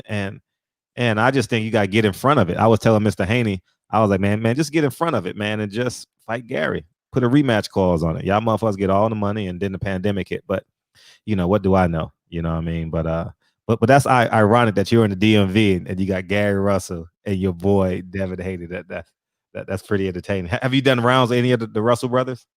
Nah. Hey, when I was young, like, I played around with them a little bit, but like I never sparred them. They so much smaller. Yeah, they are. You'll catch a few fighters that's really gonna spar heavier guys, or like some fighters will, but some won't. What don't you like about the sport of boxing right now? Man, I really love it. But what I don't like, of course, the business. Everybody know about the business, but I don't really get too much into it. Like, me and my uncle make decisions. He'll come with me, like, here's this, and we make a decision upon each other. So I don't really can get, but of course, we hear about all the sneaky and bad behavior, like the bad things in boxing, and how everybody be like just sneak.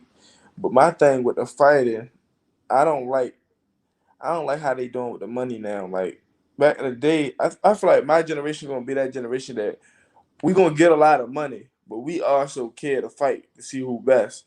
Like these guys now, they ain't really trying to fight each other. Like you can tell that they really don't be fighting. Like, there's no way that you the man and you can't say you want him. Like you can't.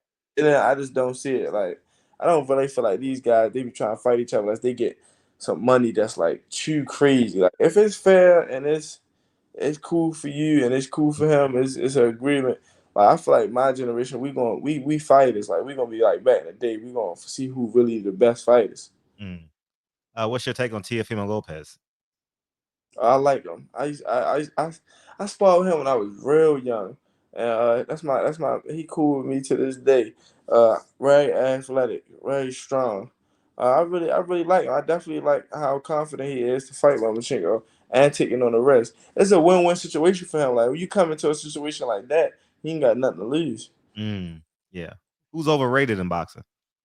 If you could pass on any question I ask you, so don't feel like you've. Who overrated? Who do you think? I think everybody know who the most overrated. Like I don't know. I honestly don't know. I think Ryan is the most like who? Ryan Garcia. I think he's like Ryan Garcia. Really? I thought you were gonna say Lomachenko. Honestly, I thought you were gonna say Lomachenko. But you say Ryan? People say this and that while Lomachenko, but as a skill, I really like his skill. Like I really think he can fight. But he can be considered overrated. Like calling him Jesus and shit, that shit is old. yeah. Black fight fan calling white Jesus. Yeah. But that's too far. So he could be overrated too. But I think Ryan Garcia definitely overrated. You think Ryan's overrated? He done destroyed his last two opponents.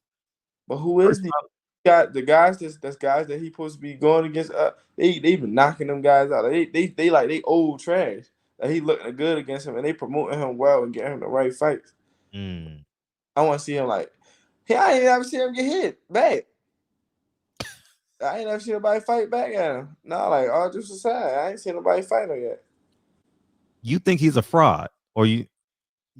I don't think he's a fraud. Like, of course he gonna get in there. If somebody hit him, he gonna fight back. Yeah. But I don't think like he just knocked out artists that they saying like. I don't. For you to get these titles, I think you gotta do that with like higher competition. Gotcha. It's interesting because how about Rolly at 35? Yeah. I think he could. I don't really think nobody overrates him. So like, I just look at him like Rolly. I don't think he can compete with them. He can compete with them guys up there. He can't. No, I don't think so. That 135 is packing. It's heavy. He can beat 135.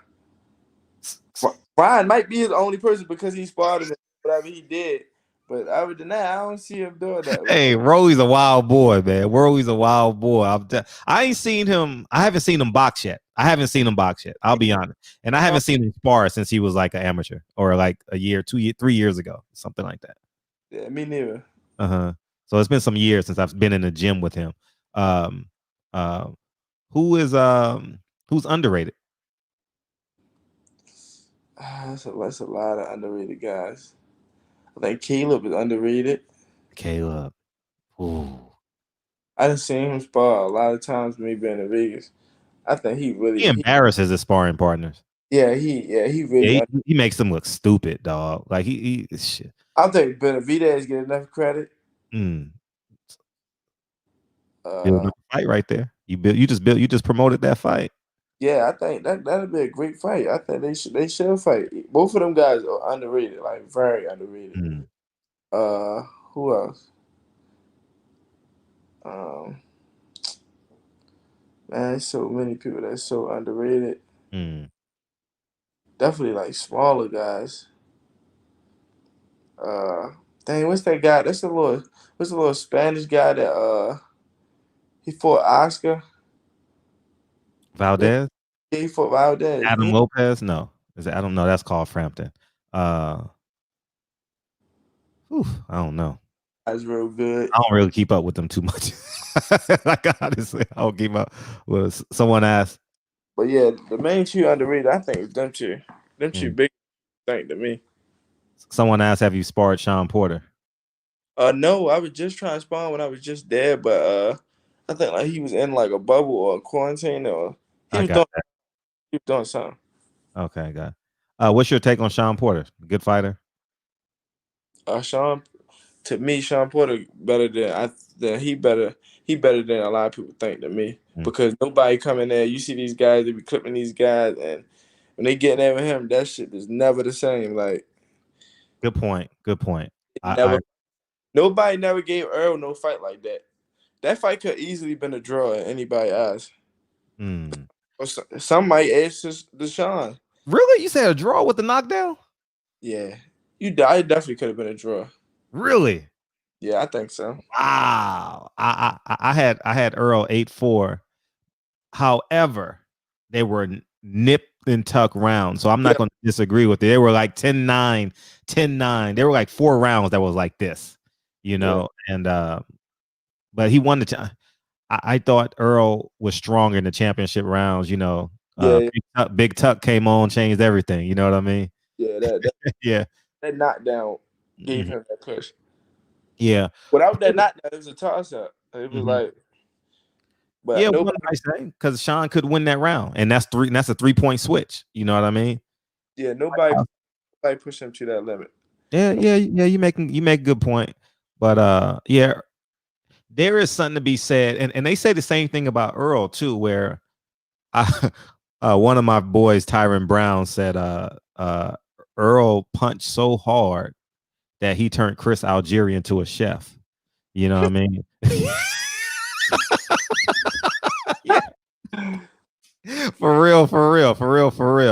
And so, but I would agree that Sean makes you go somewhere. He makes you question, are you really a fighter? I feel like he gonna make you. He gonna make you you gonna be a better fighter, or you gonna question about fight. I agree. Sean is. How come? Speaking of that, how come he can't really get over the hump?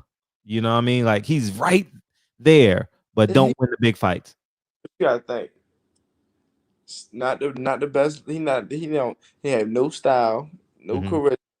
He don't fight. Like, he don't fight like a normal fighter.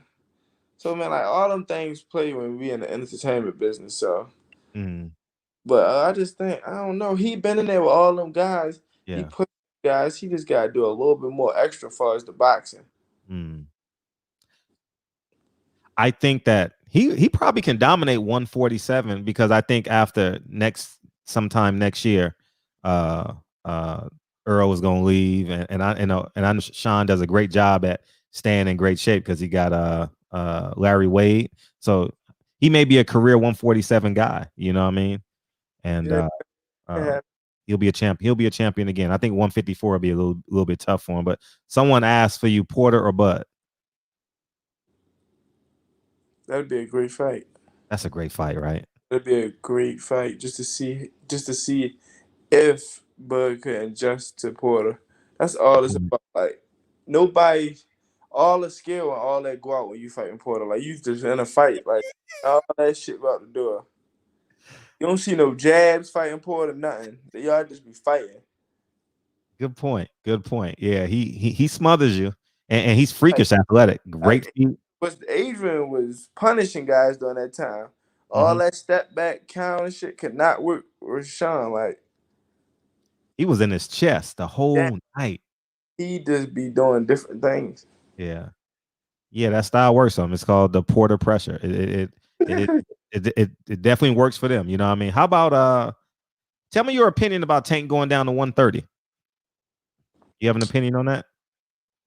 Like far as what? Like, give me some more. Like, far as he's fighting. Well, he just fought at 135 against Gamboa, and now he's going back down to 130 to fight Leo Santa Cruz. You think that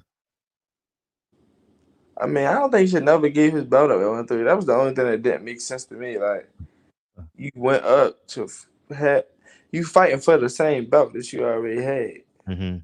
That didn't make sense to me. But I don't think Tank could go but so far. He's so small. Like, yeah, I get that. Get big and unhealthy. Like, that's unhealthy big. But like, he not that big. Like, he can't go but so far. Like, I can't see him going to like 4. He can't go to 47. No. he might can barely hit 40. Like he's so small of a guy that he could have started at 26. And then 3-division world champion, right?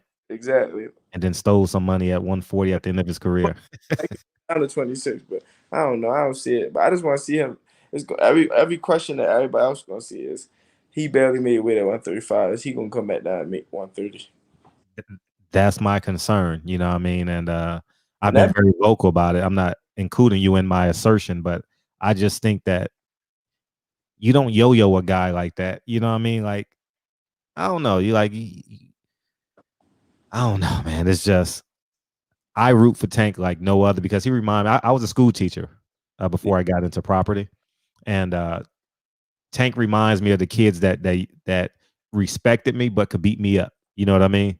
I'm serious. I had all these big essays. I had gangmen because I taught special ed high school, so I had to lean on respect. I can't beat up these motherfuckers, man. You know what I mean? Like these niggas carrying knives. They put their guns and their knives in the bushes before they go to school. You know what I'm saying? And I think that Tank reminds me of them. So I root for them heavy, man. You know, I definitely root for Tank a great deal, man. And August 29th, man. 8-round fight. Yeah, 8 rounds. 8 rounds. And obviously man, you don't know his name, dog. It's like his name like crazy, like Divin, something crazy. But I don't really get into the opponents. You don't study your opponents at all? No, so I feel like I just get ready for any style, and my coach will like secretly like tell me what to do, but like planning for like, well, they ain't planning just for no style because then they're coming in and do something totally different. You done trained this whole 6 weeks for that style, so you just be prepared for everything. You just adjust. Whose work ethic in the gym where you're like, damn, he works extremely hard. Like you were very impressed with his work ethic. Shakur and Devin. I done been in camps with both of them. Really? And us two be like, it'd be days where we won't even talk to each other because we've been trying to go at each other so hard. Wow. I haven't seen Shakur workouts because he don't post them much on social media and stuff like that. Yeah, Devin fucking is a machine.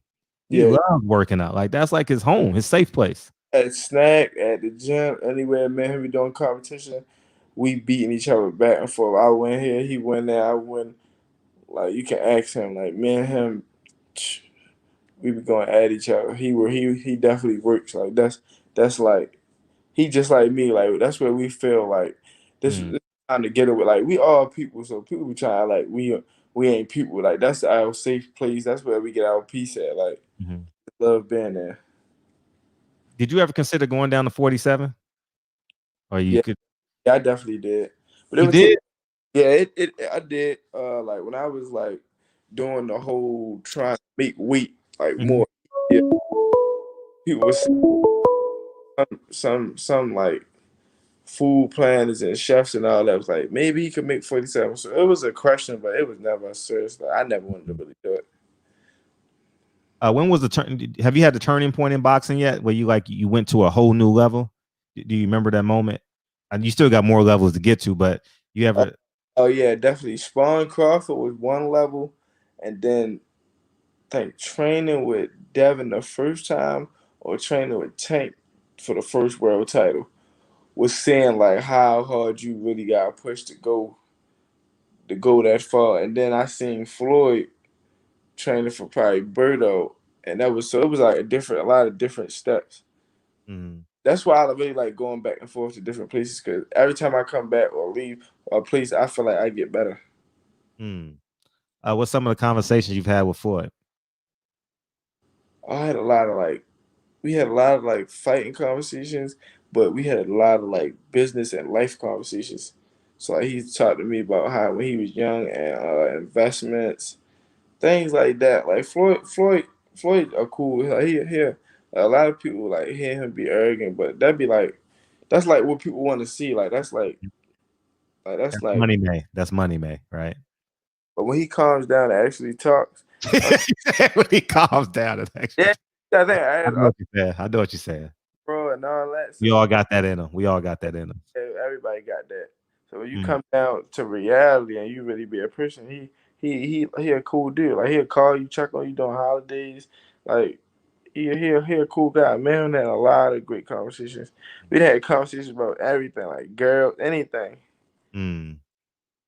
Have you been? Oh, you too young to go to a strip club, so I'm not going to ask you that. And don't answer the question if you have. Who's the fighter where you like, man, I just want to get my hands on you? You have somebody like that, or you just don't care? Man, Canelo, like it ain't even like I want to like. Of course, I want to beat him bad, but like, it's like I just want to share the ring. Like I want to hear that. Like, oh, it's the young Lorenzo Simpson versus Canelo. Like the whole fight week, the whole like all that. Like I just want that to be like that's one of them where the old legend leaving out and you the young can't you take it. So like Canelo is that guy for me that I really want to like fight. He a cheater. Yeah, definitely. He a cheater, man. He gonna be juicing against you though, man. He gonna go to Mexico and train and eat tacos and burritos. I'm just unbelievable. Have you ever been in a ring with a guy and be like, hold up, why you ain't getting tired? I'm not asking you to mention names, but have you ever been in shared a ring sparring or in your 8 fights said, hold up, you might be juicing? Yeah, definitely. Even them out of country people, you always say that shit in your head, like, hold the fuck up. Either they hitting hard or they just taking shit. But Mexicans, every fighter always say that. You thinking them they on something like, bro, I'm hitting him with hella shit and he just ain't going nowhere, like, or he just still punching. So definitely Mexicans are like Russians and all that. I be thinking like, what the fuck, like, what is these niggas? What? How did it feel to get your first check? We want to know how did it feel. It was cool. It was definitely different. Like you get your shit right after. Like you get your check right after. But I was getting checks on the amateurs like stipend. It was cool, but it was definitely fun. Okay, are you back? Can you hear me? Yeah, you breaking up. Yeah, it's staticky. I got to bring you back out and bring you back in. Now you're you got to come back. I'm gonna take you out and you just come back in.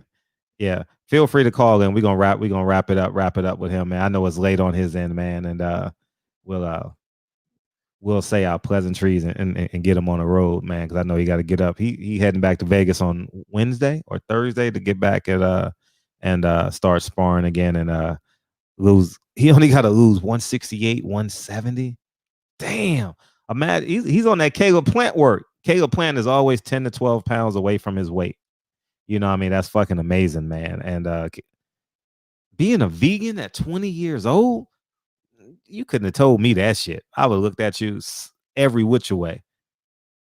I think that's impressive. He has a great off and on switch. I have an off and on switch now, but I didn't get it till I was 25, 26. You know what I mean? Where women like I don't have to chase women. I don't have to I never drank, I never smoked. You guys don't know, but I don't have to do none of that stuff, man. I was just speaking about your off and on switch. I'm very impressed with your off and on switch. I'm gonna tell everybody I know about your off and on switch.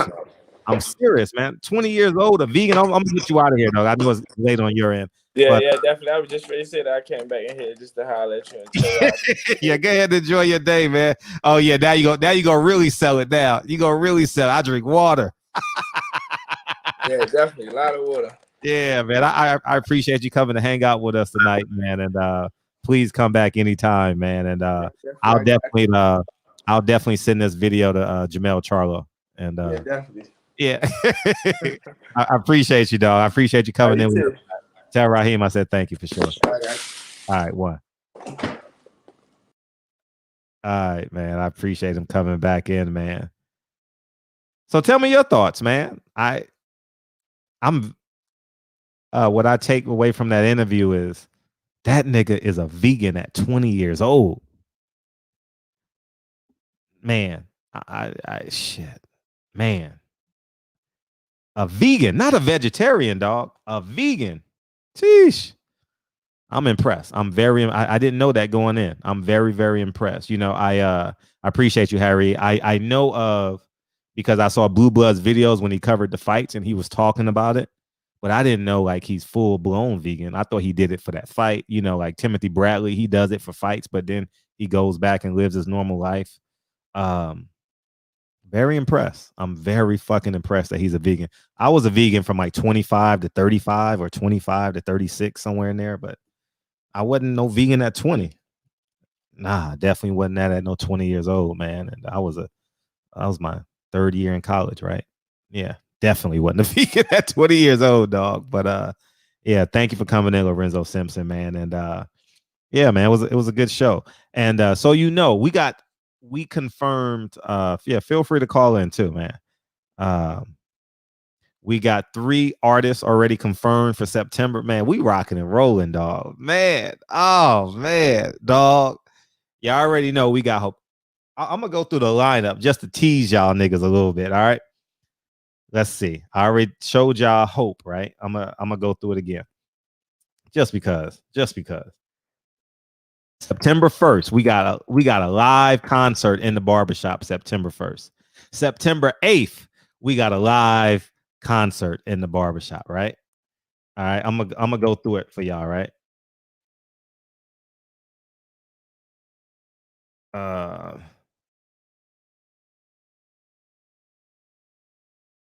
Oh shit. Still here? All right, we're still here.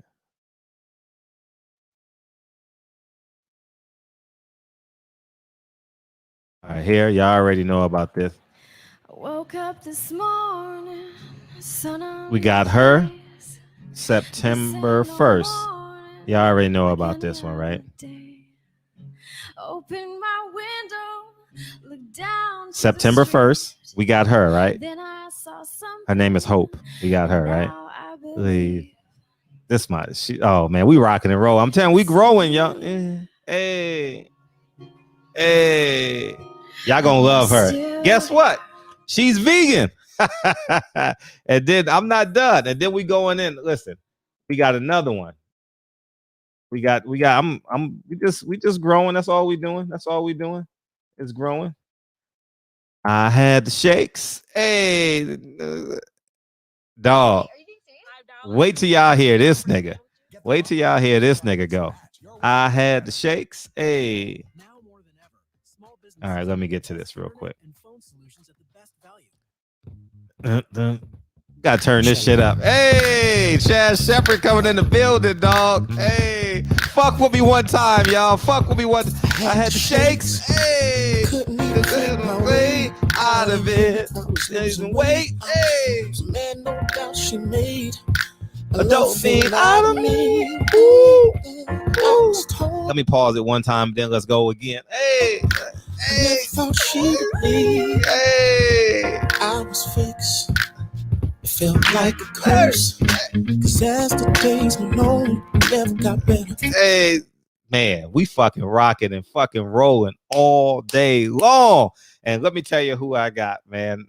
September 15th. This is who we got, man. Let's see who I can. Let's see. Lovely. Let's see who we got. Let's see. Okay, let me find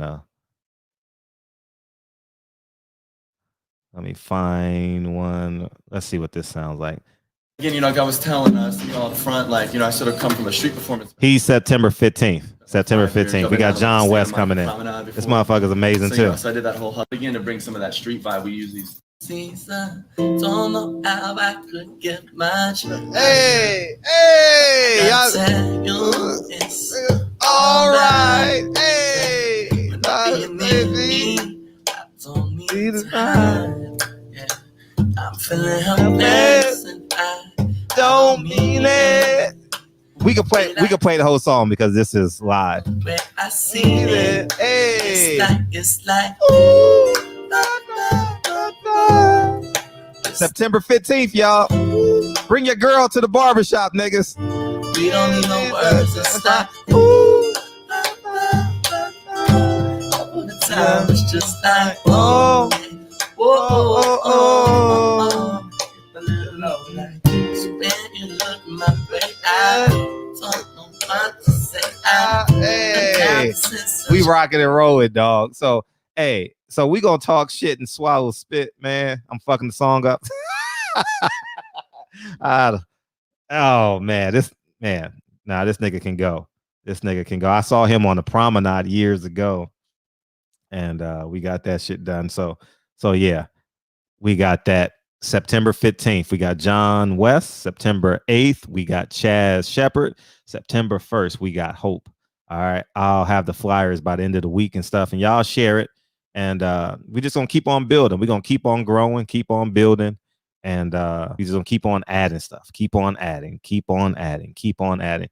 And so how the format is gonna be that night is they're gonna perform a set, 20, 30-minute set, whatever the case. And then we'll do an interview, and then we'll jump into the show. So they'll be here for like 35, 45 minutes or whatever, however long. If they want to stay longer, they're more than welcome to, if y'all vibing with them. And then we'll move forward with the show. So we're gonna have some fun those nights, man. We just gonna keep on growing. We're gonna have some heavy hitters, we're gonna have some young talent, we're gonna have all the above, but we're gonna rock out. All right. I've always wanted to do this with the platform too, like bring music and shit. I've always wanted to do it. So we'll do it. You know what I mean? We'll rock out. So yeah, man, that's where we're at, man. Ooh, da, da. I'm gonna start advertising too. That's what I'm gonna do. I'm gonna start playing their songs at the beginning instead of "The devil is a lie." Hey. I'm telling you the truth. Hey. I may have a big one coming soon. I'm working on it. So hopefully we can pull it off.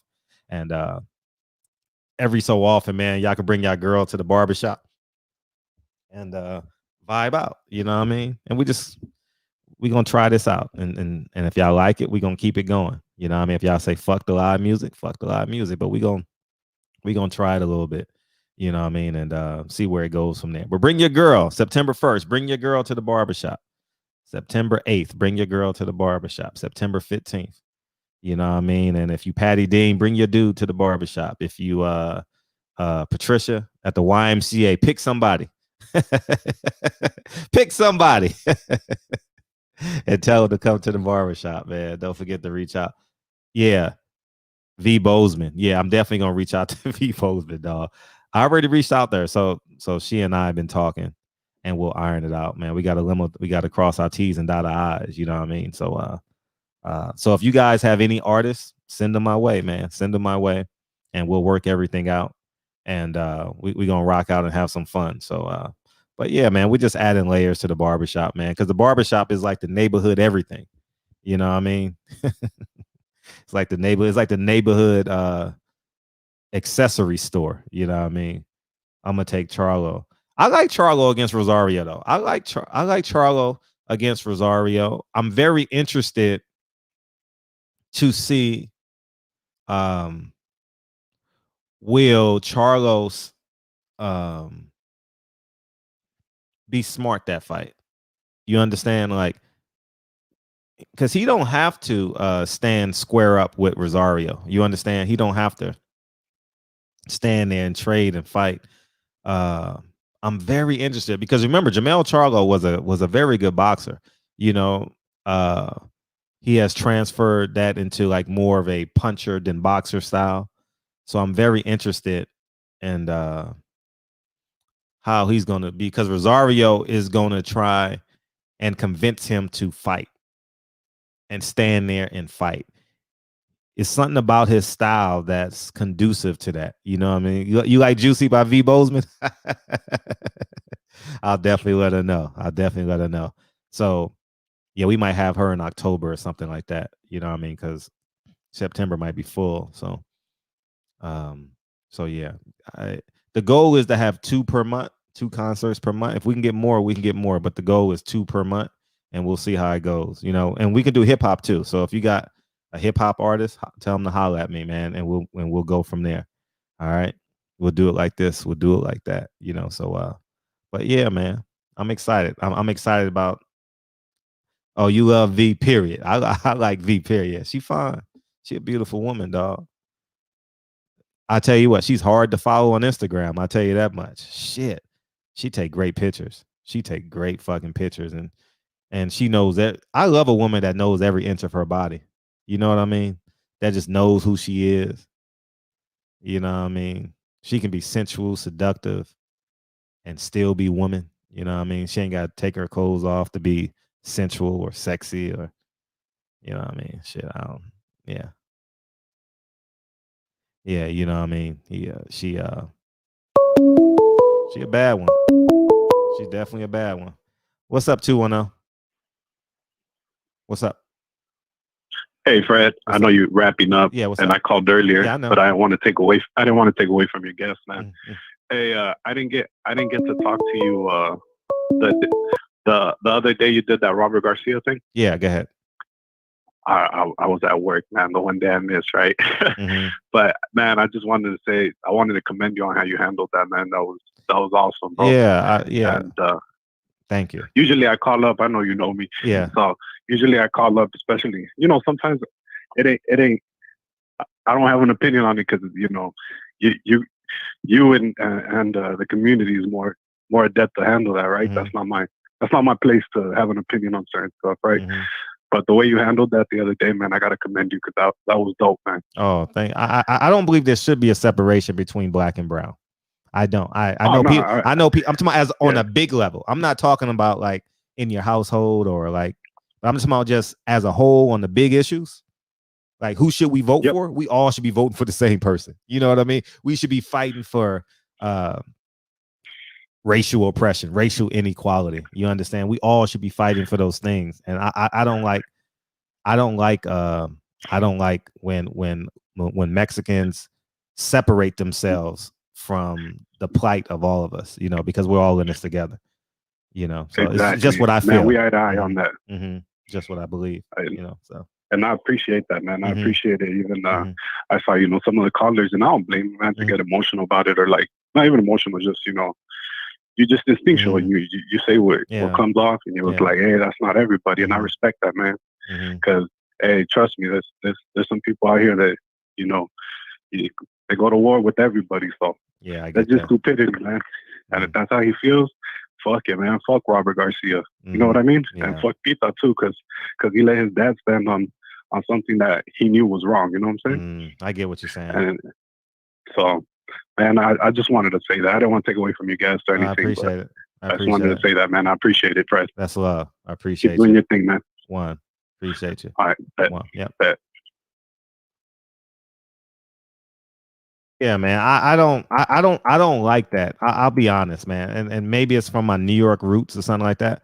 I played with Puerto Ricans every day and didn't know they was Puerto Rican. Like, I just assumed that's how it is in New York. Oh, well, at least in the Bronx where I grew up at.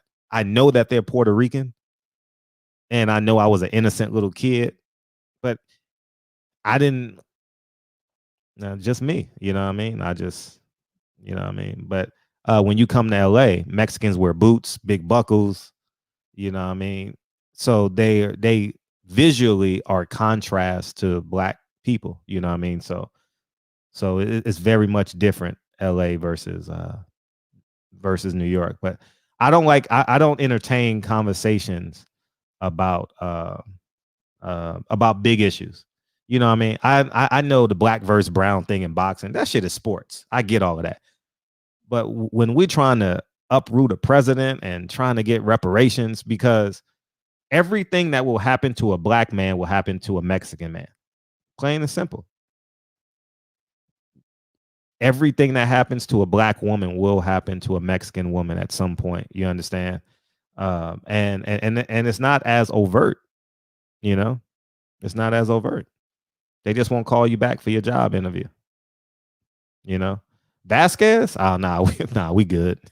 Jaime? Nah, we good. We don't really we ain't gonna call him back. We ain't gonna call her back or him back, you know. So I think that it's very, very important that we not separate ourselves in terms of the big issues. You know, it's just what I believe, you know. And maybe it's because I went to Whittier College and I lived in Whittier for 14 years or 10, however long I lived there, 10 years or something, whatever it was.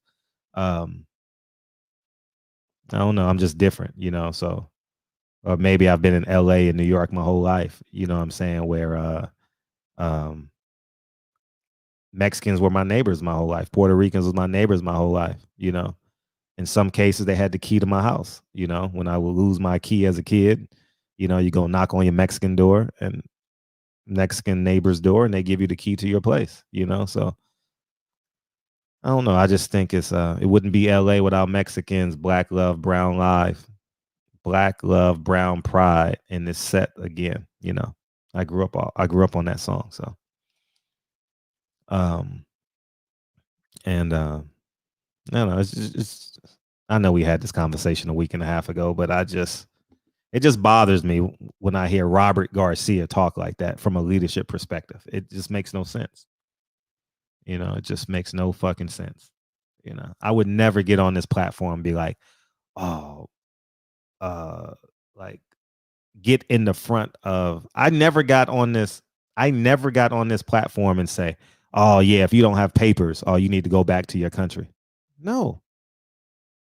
I never got on this platform because I know there's a parallel. See, here's my and I want it to make sense, yeah. Because when you say the Mexican guy is selling fruit, don't have his papers, there's a barbershop somewhere on Crenshaw where the black guy don't have his license to cut hair. You understand what I'm saying? Or the plumber versus the something, you know what I mean? So I don't sit and be like, I don't sit and point fingers. I just let niggas live their life. You know what I mean? I don't know. I don't know, man. I wasn't shocked. I just know when to shut up sometimes. You understand? As flying off the coof as I may be. What's up, 682? Hey, Fred, what's going on, man? I caught the ass end of the interview, man. Did you get to ask them about ammo? Oh, yeah. Yeah, we talked about ammo. Mm-hmm. Okay, I'll check that out. Mm-hmm. Man, what's going on with Wilder? Is he coming? Is he talking to us soon? I assume, yeah, he'll be talking soon. He started the pre-camp. Yeah, Saturday. When he gonna come holler at the people, man? He's still trying to stay low key.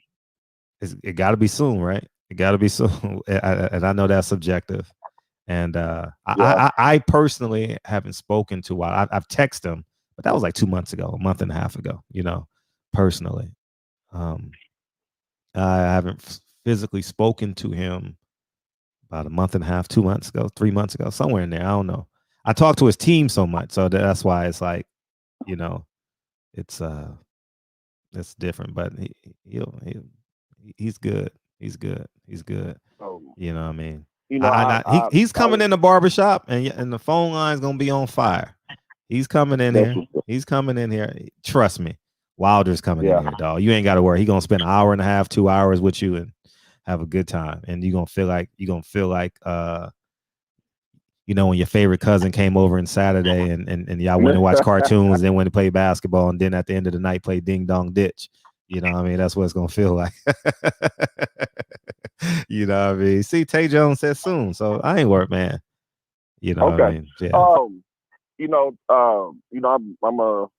I'm Earl Spence Byers being from Texas and everything, man. I got you. You know, I wouldn't be super shocked, you know, and I'm not predicting this. I wouldn't be super shocked if he run through Danny because I would say he ain't been this focused on boxing since that 18 months he was waiting on Kell Brook. And you know, with the type of experience that he got now, you know, and the focus, man, I can see him running off his last little welterweight bid, just stepping through guys because he got the type of talent that it takes to do it.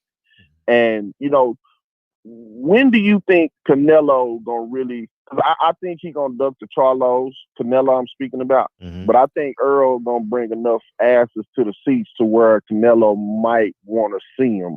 And what way do you think that fight will be? And I'll take the answer off the line, man. I appreciate you. Oh, Fred. thank you. All the time, dog. All right. One. Canelo is 31 years old. I don't think he can squeeze into 60 no more. Catch weight 64. You know what I mean? But it got to be for a belt, right? So they got to shit. I don't think Canelo can make 60. I mean, he can make 60. I don't think he really wants to, knowing he getting $35 million a fight, no matter who it is. Whew. Canelo's going to be too rich to even be thinking about Earl. He's getting $35 million a fight, whether he fights Earl or not. You know what I mean? And you got to respect the fact that Canelo has a lot of pride, because you can tell how he carries himself. He has a lot of pride in himself, and, I mean, I always look at Canelo with he's a cheater. He got caught cheating. So I don't believe in the taco meat at all. I don't fall for that. Not one bit. So in my eyes, he's a cheater. What up, DB? What's cracking, man? Hey, Listen, Canelo can make any weight that Charlo, Demetrius Andrade, and those dudes are not at. So wherever they are, if they at 160, he at 168. Facts. You know what I'm saying? If Maul move up to 68, Canelo want to fight one fight at 75, but a very selected opponent. Mm-hmm. You know what I'm saying? And then when it's time to fight Better Beard, when it's time to fight somebody else that's a quality opponent, then he dropped back down to 68, but he's not going to fight Maul. Then he'll go back to 60, and it's always been, it ain't called catch weight, it's called Canelo weight. He's always got a clause in his contracts. You know what I'm saying? Like, there's always something for him. He can go to Mexico, he can go to anywhere else, and he can eat dinosaur pellet tacos, come back and have a suspension that really ain't a suspension because he was already going to be off for 6 months anyway. So I'm mad I didn't get a chance to tell Truck, but when he said Canelo was one of his favorite fighters, man, I'm not going to go in on him, but I was going to go in on Canelo. Like, who has this guy beat in their prime without any clauses in their contract to make them gain weight when they're small, make them lose weight when they're bigger than him? There's always something in his fucking contracts, Now, he is one of those guys that's just like, and I ain't hating on Bud when I say this, but he's one of those guys like Bud, also like Boo Boo. These guys have tremendous talent, but just that. They have talent, but they're not proven because they're not fighting the best competition. I think Boo Boo probably hands down got the best skills in the sport, right? Like, he's got the mind for it. He's smart in there. He knows how to use his length, his range. He got hella skills. Bud, the same thing, along with Canelo. But these dudes are not fighting the best dudes in their divisions. If they did, then those guys would probably be the 3 best pound for pound guys in the sport. But they don't. All we have is just what they call it, a wing and a prayer, or a wish and a prayer. We hope that they fight this person. We hope that they can fight, somebody and unify and become undisputed, but not by fighting Liam Walsh, Amir Khan, and the list goes on and on. I can't even think of all of the names of those dudes. You know what I mean? Like, it's just random names that they pick, and they end up fighting these dudes. So, like I said, I don't hate on Canelo. Just tell the truth. The truth is enough. You ain't gotta hate on him. The truth is enough. The WBO protected him from Austin Trout for the rematch, as we learned on this channel, and the WBC protect him from Jamal Charlo. Like, he a duck. He a duck. How do you take steroids and be a duck? Like, for real. How do you take steroids? Someone should do a video on that. I don't do Canelo videos, but maybe I can do a Canelo video on that. How do you take steroids? Don't do it. Don't do it. No. Why not? I'm gonna be up to 6 o'clock in the morning in the chat going ham. I ain't gonna get no sleep. Every time my phone blink, I'm gonna be on one. Maybe I should maybe I should shake that tree. I should shake that tree. You know what I mean? I'm gonna get called. Oh man, you should see what. Hey, if I do a video like that on Canelo, go check the comment section in 3 days. In 3 days, go check it. Go check it. I already know you'll be a nigger, a monkey, a coon, racist, a hater, my God. a casual. Oh my gosh, man, he's a duck and a cheater. Like that's what he is. Clem Ducko, that's his name. Clem Ducko, that's his name. Clem Ducko. Ducko. Yeah, he's just. Listen, like I said, man, he got 5 fights for me. 5 fights, but 3 to 4 of them is just like this, man. Listen, if he fight David Benavidez is one of the fights I wanted to see him fight. He ain't going. He said he's not, and he said he's not fighting no Mexicans ever. Yeah, that's because he's got David Benavidez and also what's his name that was inactive for a little while. Man, tall, the WBO champion. Say it again. The WBO champion. Yeah, what is his damn name? I don't know. Ramirez, Jose Ramirez. No, Gilberto Ramirez. Yeah, Gilberto Ramirez. Yeah, right. So I wanted to see him fight Gilberto Ramirez, and I think he could beat Ramirez. But I think fighting Benavidez is a tough fight for him. I wanted to see him fight Jamal. I wanted to see him fight Boo Boo, and I wanted to see him fight Beterbiev. So if you at between 60 and 75, those are the fights. You take those 5 fights and you win those, then you are an all-time pound for pound guy for me. If he can take those fights and beat those guys, I don't give a shit about Sergey Kovalev and that dive. That was a dive, dog. I ain't never seen Kovalev go down like that ever. Yeah, he got a gold medal and an Oscar for that. and $11 million. Yeah, well, shit, he probably got some Oscar for that. Shit, ain't no telling. Yeah. Yeah. Hey, he got an Oscar. What'd you say? What'd you say? He got a gold medal for the diving, Olympic diver, Russian Olympic diver. Oh man. Yeah, that dude, man. Yeah, but those are the things, man, that we have to deal with, in boxing because of the separation, the nationalism, the pretend, and I hate, this is one of the sayings that I hate the most. When I hear it, that's like if you hang out with a chick and they say, well, I usually don't do this, or that was my first time ever doing that. It's like, you know what, man, you know what I'm saying? Wipe it off your face, get up, put your clothes on, be cool, and I ain't saying nothing about it. We had a good time. But when they say that was my first time, I usually don't do that, then that just make you cringe. You know what I'm saying? And this saying in boxing makes me cringe when people go, well, boxing is a business. Man, do you have to look at me and say, well, my skin is brown? Well, you're looking at me. Of course I fucking know that. Of course you know that. We know boxing is a business, so you don't have to say it. But that's the introduction to somebody getting ready to say that they're gonna overprice themselves, or duck a fight. Yeah, that's the precursor.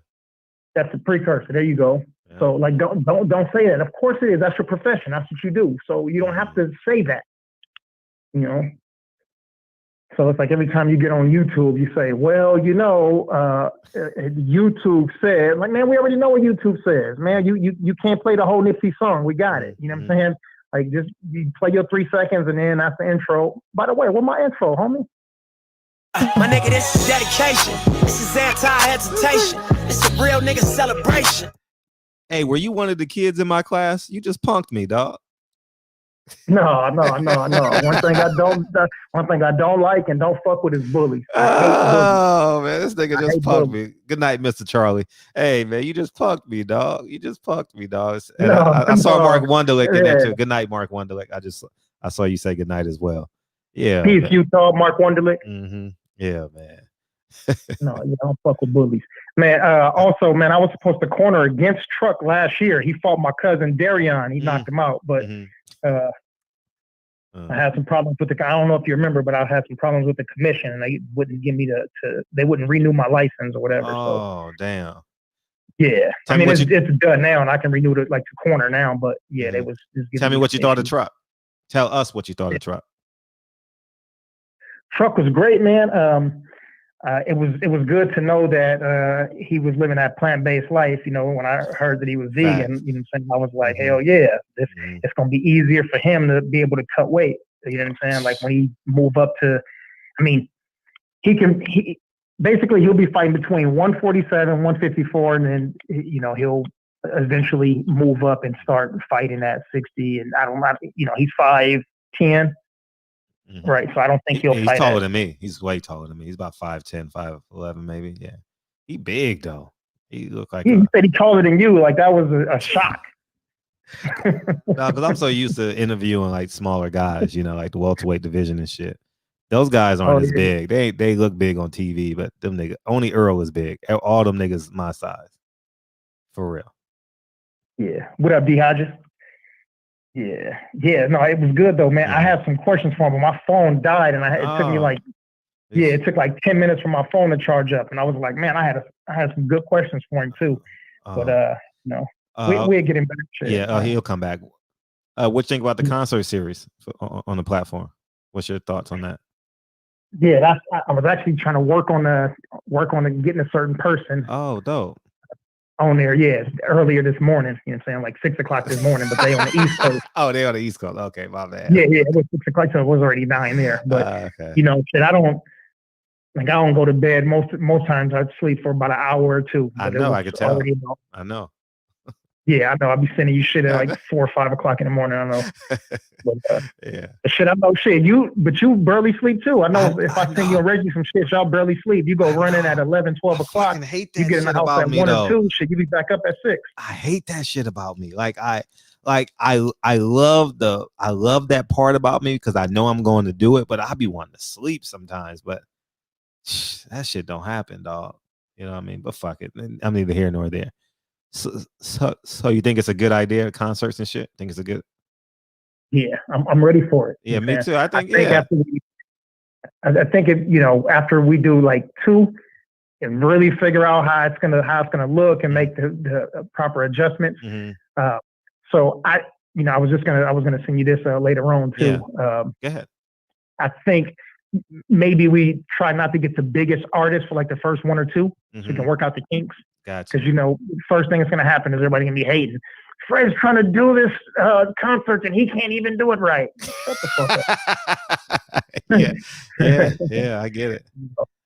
So I think if we have some local talent, you know what I'm saying, or some B levels first, then step it up after that. What you think? I'm glad you said. Thank you. I'm glad you said it. H Money, beam in for a second because I want to take myself off the screen. And I want to see if this works. Because don't talk, H Money. Don't talk, H Money. Don't talk. Just listen.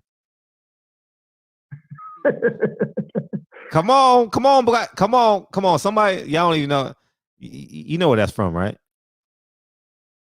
Nope. I didn't even hear what you said. All right. I just said, come on, music fans. I said H Money. I mean, pause, okay? Pause because it's a male. Don't ever have to say pause to me. I don't think like that. Okay, all right, good. Don't talk. Just listen. Then you know? Damn. Look at the chat. There you go, Philip. That's my dude, Philip. My dude, Philip, dog. My dude, Philip. Yeah, Jodeci, stay, nigga. Oh, man. Shit. Damn. D Hodges got something to say. What you want, D Hodges? What you want, dog? What you want, nigga? D Hodges. Just wanted to say hi, big guy. You know what I'm saying? I come to your show all the time. I know. Cat Williams ain't been here in a minute. I had to come brace you with my presence. You know what I'm saying? That's right, big homie. Thank you for asking. I'm doing well. How you doing? I'm doing all right at work. Just taking a quick little 15-minute break. Then it's back to work. You know what I'm saying? I'm just sitting here loving your show and that's love, you know what I'm saying? Loving everything about it. I'm just waiting. What's the next girl you gonna bring on? Oh, you want a girl? Okay. Jamie, baby. I want my Jamie. you like ass or titties? I don't know. She never stood up. I just like her pretty face. Who, Jamie? Jamie, that's my baby. Yeah. You know, I've been on her for a minute. I will come from Boston or wherever she got to go see her. Jamie a bad one. Yeah. Jamie nice. Mm-hmm. Oh yeah, but everything's all good. I just wanted to say hi. I'm about to go back in the chat. Love you, my nigga. Love you too, dog. Appreciate you, big homie. Yeah, man. So I'm gonna bring you on H Money, and I'm gonna take myself out, okay? And I'm gonna see if this works. And tell me if H Money, can you hear me? H Money. This nigga. No, H Money, say something, nigga. I'm here. Fred, what it do? What it do? What it do? My bad, bro. What it do? Oh, nigga, put a shirt on, nigga. I'm joking. Hey, all right. So I'm gonna take myself off the screen, okay? And I'm gonna leave you on. And y'all tell me if y'all can hear H Money talking. What's good? You know what it is? It's your boy H Money, Mr. The Zone. You know what I'm saying? 4 chains on like always. You know what I'm saying? Devin Haney Promotions. We taking over boxing. Real talk. Shout outs to Truck Simpson. You know what I'm saying? Truck, he looked fantastic in his last fight. You know what I'm saying? Future world champion in the sport of boxing. We ready to make it happen. Appreciate you, dog. Get off the fucking line. Please. Thanks, dog. I'll see you tomorrow. All right, good. So that's how we gonna do the concerts. I can just take myself off the screen, keep them beamed in, and they do what they do. So we good now. So we good on that. I knew I could. I just wanted to confirm that. So yeah, man. So that's what we got, man. So we gonna rock out. Mirror said, "Nah, H Money can't hear you speak louder." Hey, that nigga do sound like his voice in HD though, right? That's what the H stand for. Yeah. High def. You know what I'm saying? High def money. H Money, High def Mr. money. Dazone, Yeah, man. no, he had a great show earlier, man. Yeah. He did? I missed it. Had me and Reggie on there. Oh, that's dope. That's dope. Yeah. And had the Haney family on there. Oh, they were on today? His show? Yeah. Devin was on there too? No, just Bill, Lil William. Oh, that's William. dope. I've never met Junior, but he acted too. He'd be talking. He'd jump on, be in the chat and everything. Yeah, I know he pays attention to everything though. You know what I mean? That's cool. I love the Haneys, man. Like I really want them to get everything out of boxing. You know, I really young kid, 21, took a chance, took his kid to Mexico, came back. You know, it's just a great story. You know.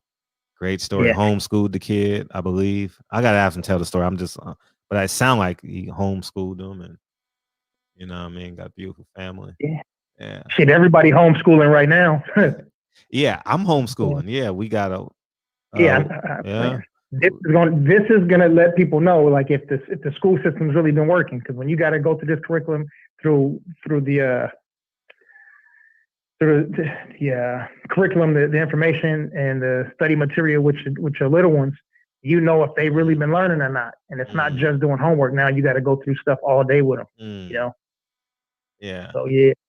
What up? Yeah, you know if you're a good teacher or not too. That's not the OG. I appreciate that. Yeah, I can't get you on though. We got a new caller, but I got to get you on tomorrow. Call in tomorrow, 470. I appreciate you calling in.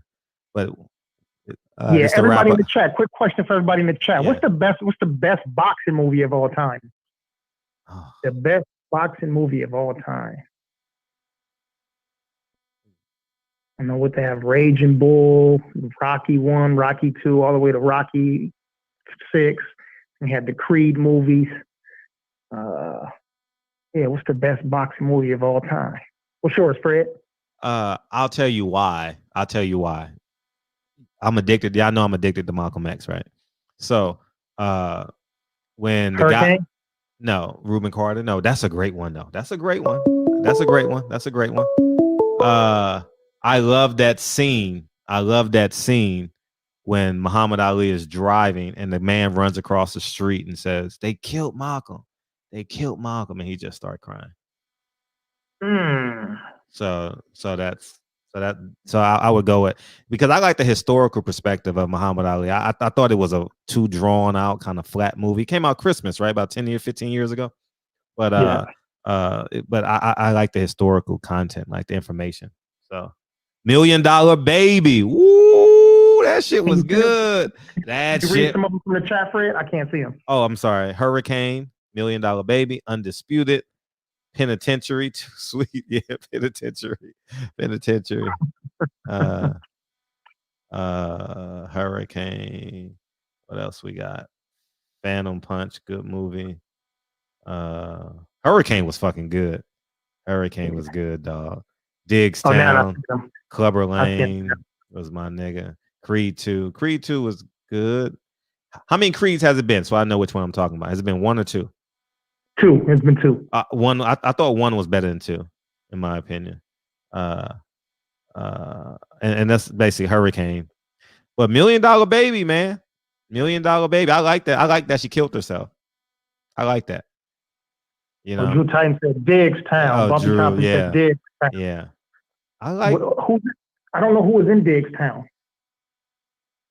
Gladiator.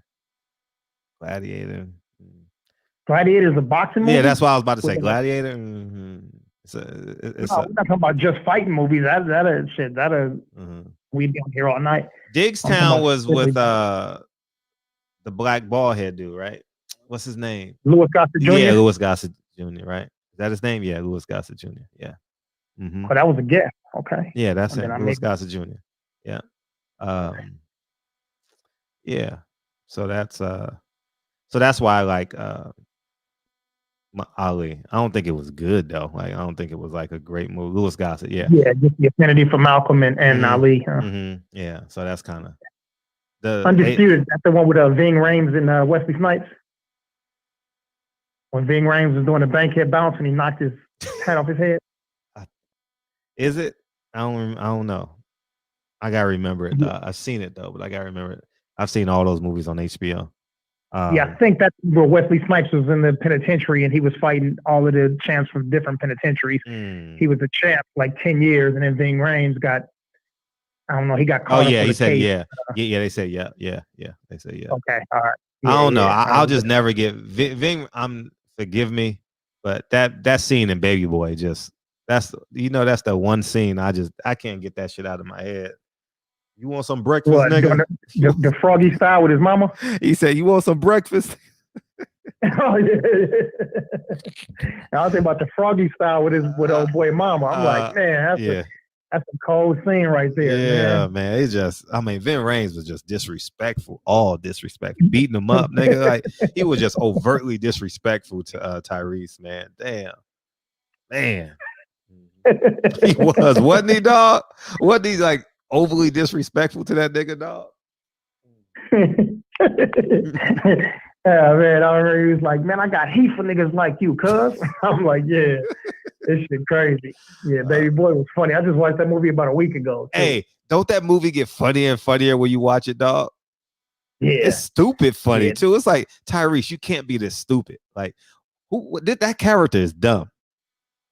He's just a dummy, dog. He's just stupid.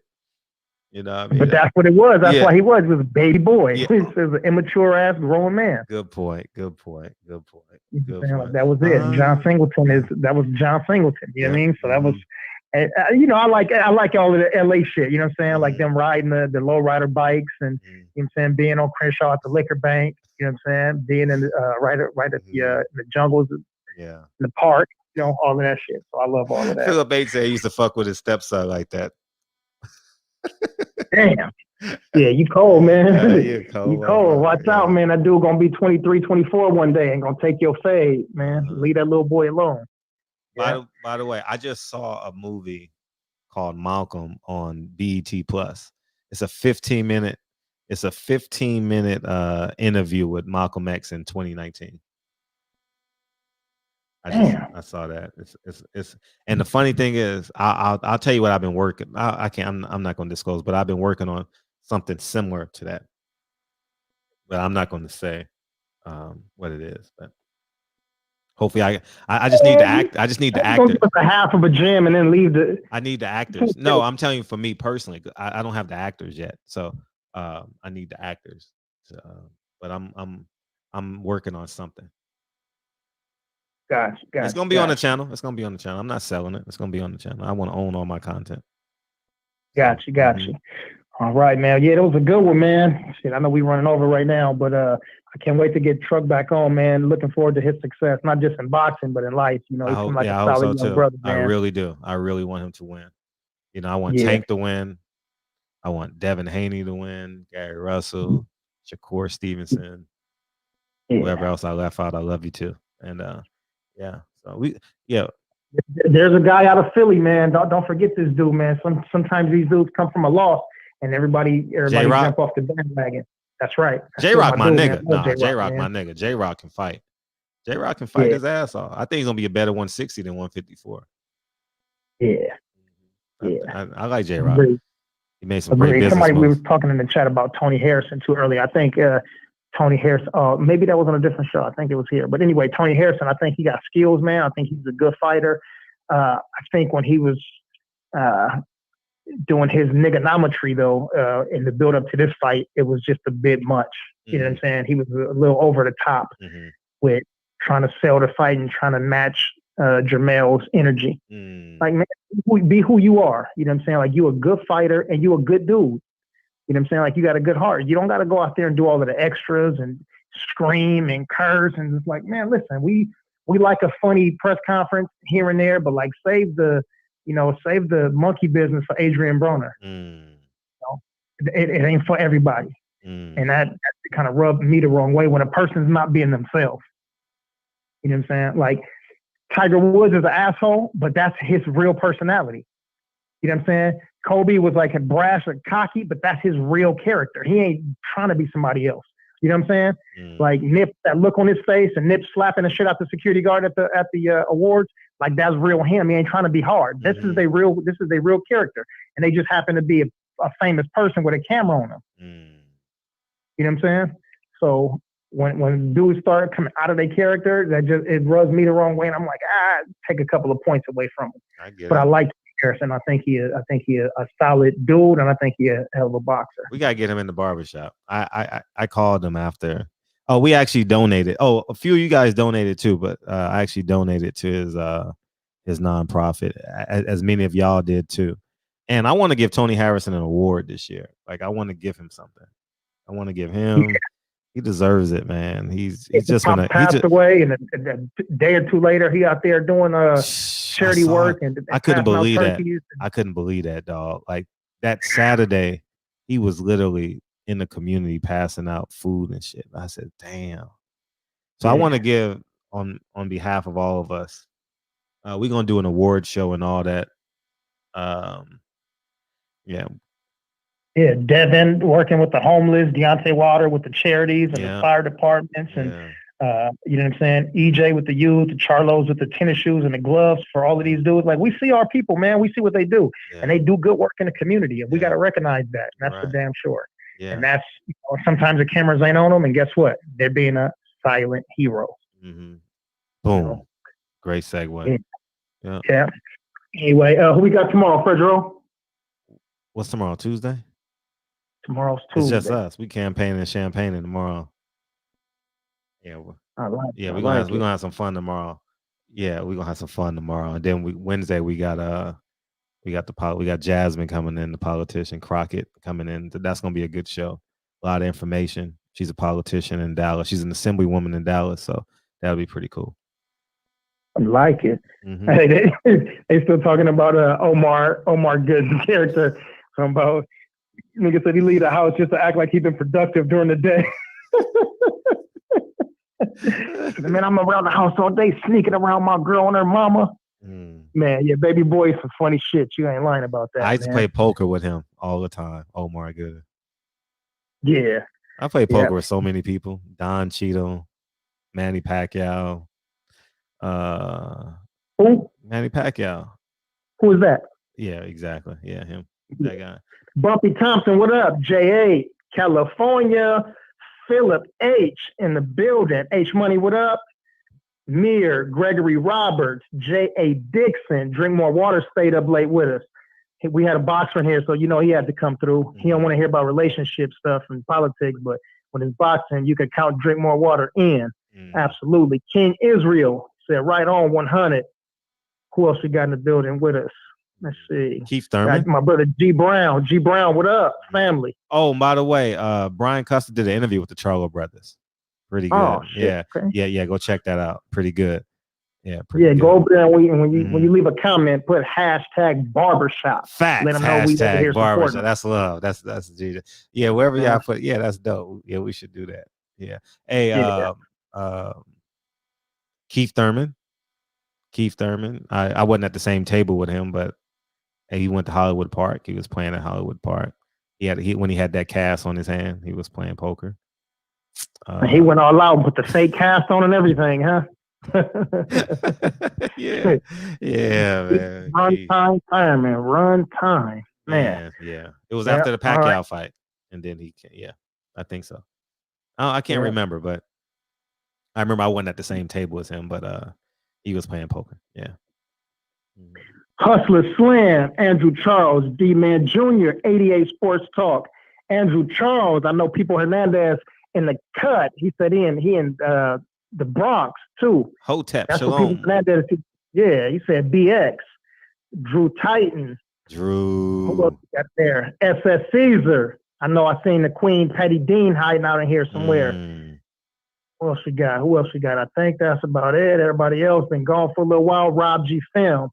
Play the song, freak. Oh, I was ready, nigga. Oh, yeah. Shit, I was ready, nigga. King is Phil H, man. How you get an oversized wife beater? How you get an oversized wife beater? Damn, I don't know, dog. Hey, you know what that's like? That's like a that's like a baggy condom, man. Bruise your ego, nigga. What's up, people? People Hernandez, dog. What's up, man? Hey, TP, what up, man?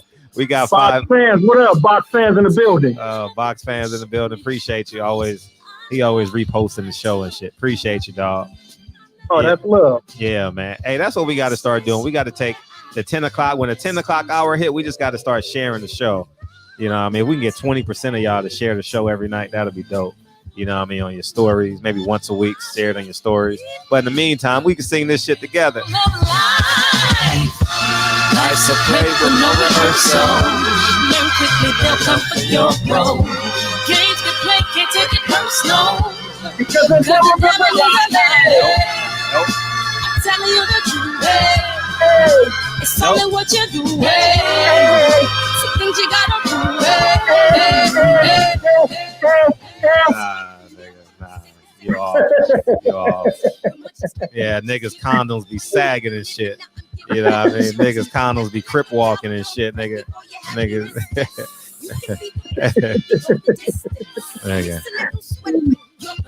Well, you get your condoms half off, nigga.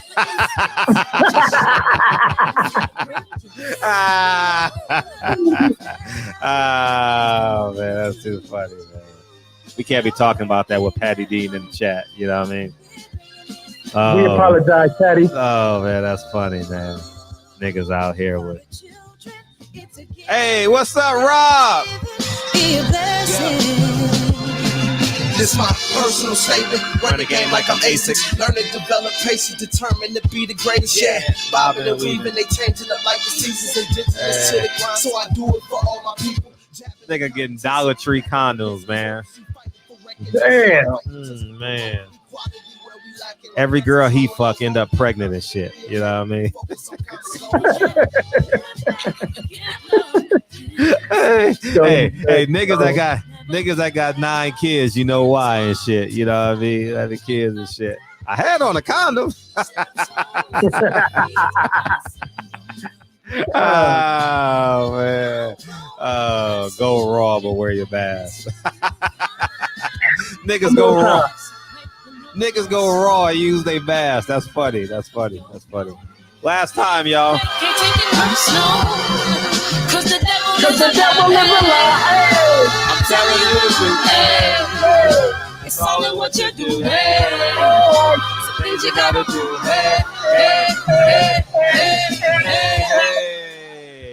It's my song, dog, Gregory. It's my song. That's Tony Gwynn's sister singing, though. That's Tony Gwynn's sister.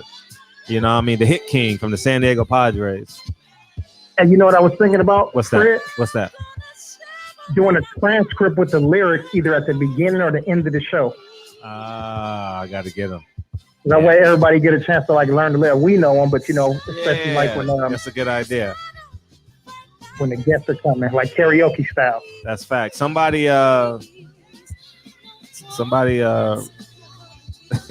the lyrics and email them to me. Send something to me when we get off of here. I'll figure it out. It may be a program we could run it through. It may be an app for that shit. You know what I mean? Yeah. Love you, homie. Love you, brother. Subscribe to my channel. Yeah, subscribe to DB. Are you posting it in the chat, right? You should have said that shit at 10:30. Yeah. Mm-hmm. Put the song on Spotify, like the podcast. That's a good idea. Good idea. Maybe I will. All right, nigga. We out this motherfucker. All right, peace, love one. All right. See you tomorrow, dog. See y'all tomorrow. Appreciate you, Truck. Appreciate you, Truck, for coming in, man. I'll holler at y'all tomorrow.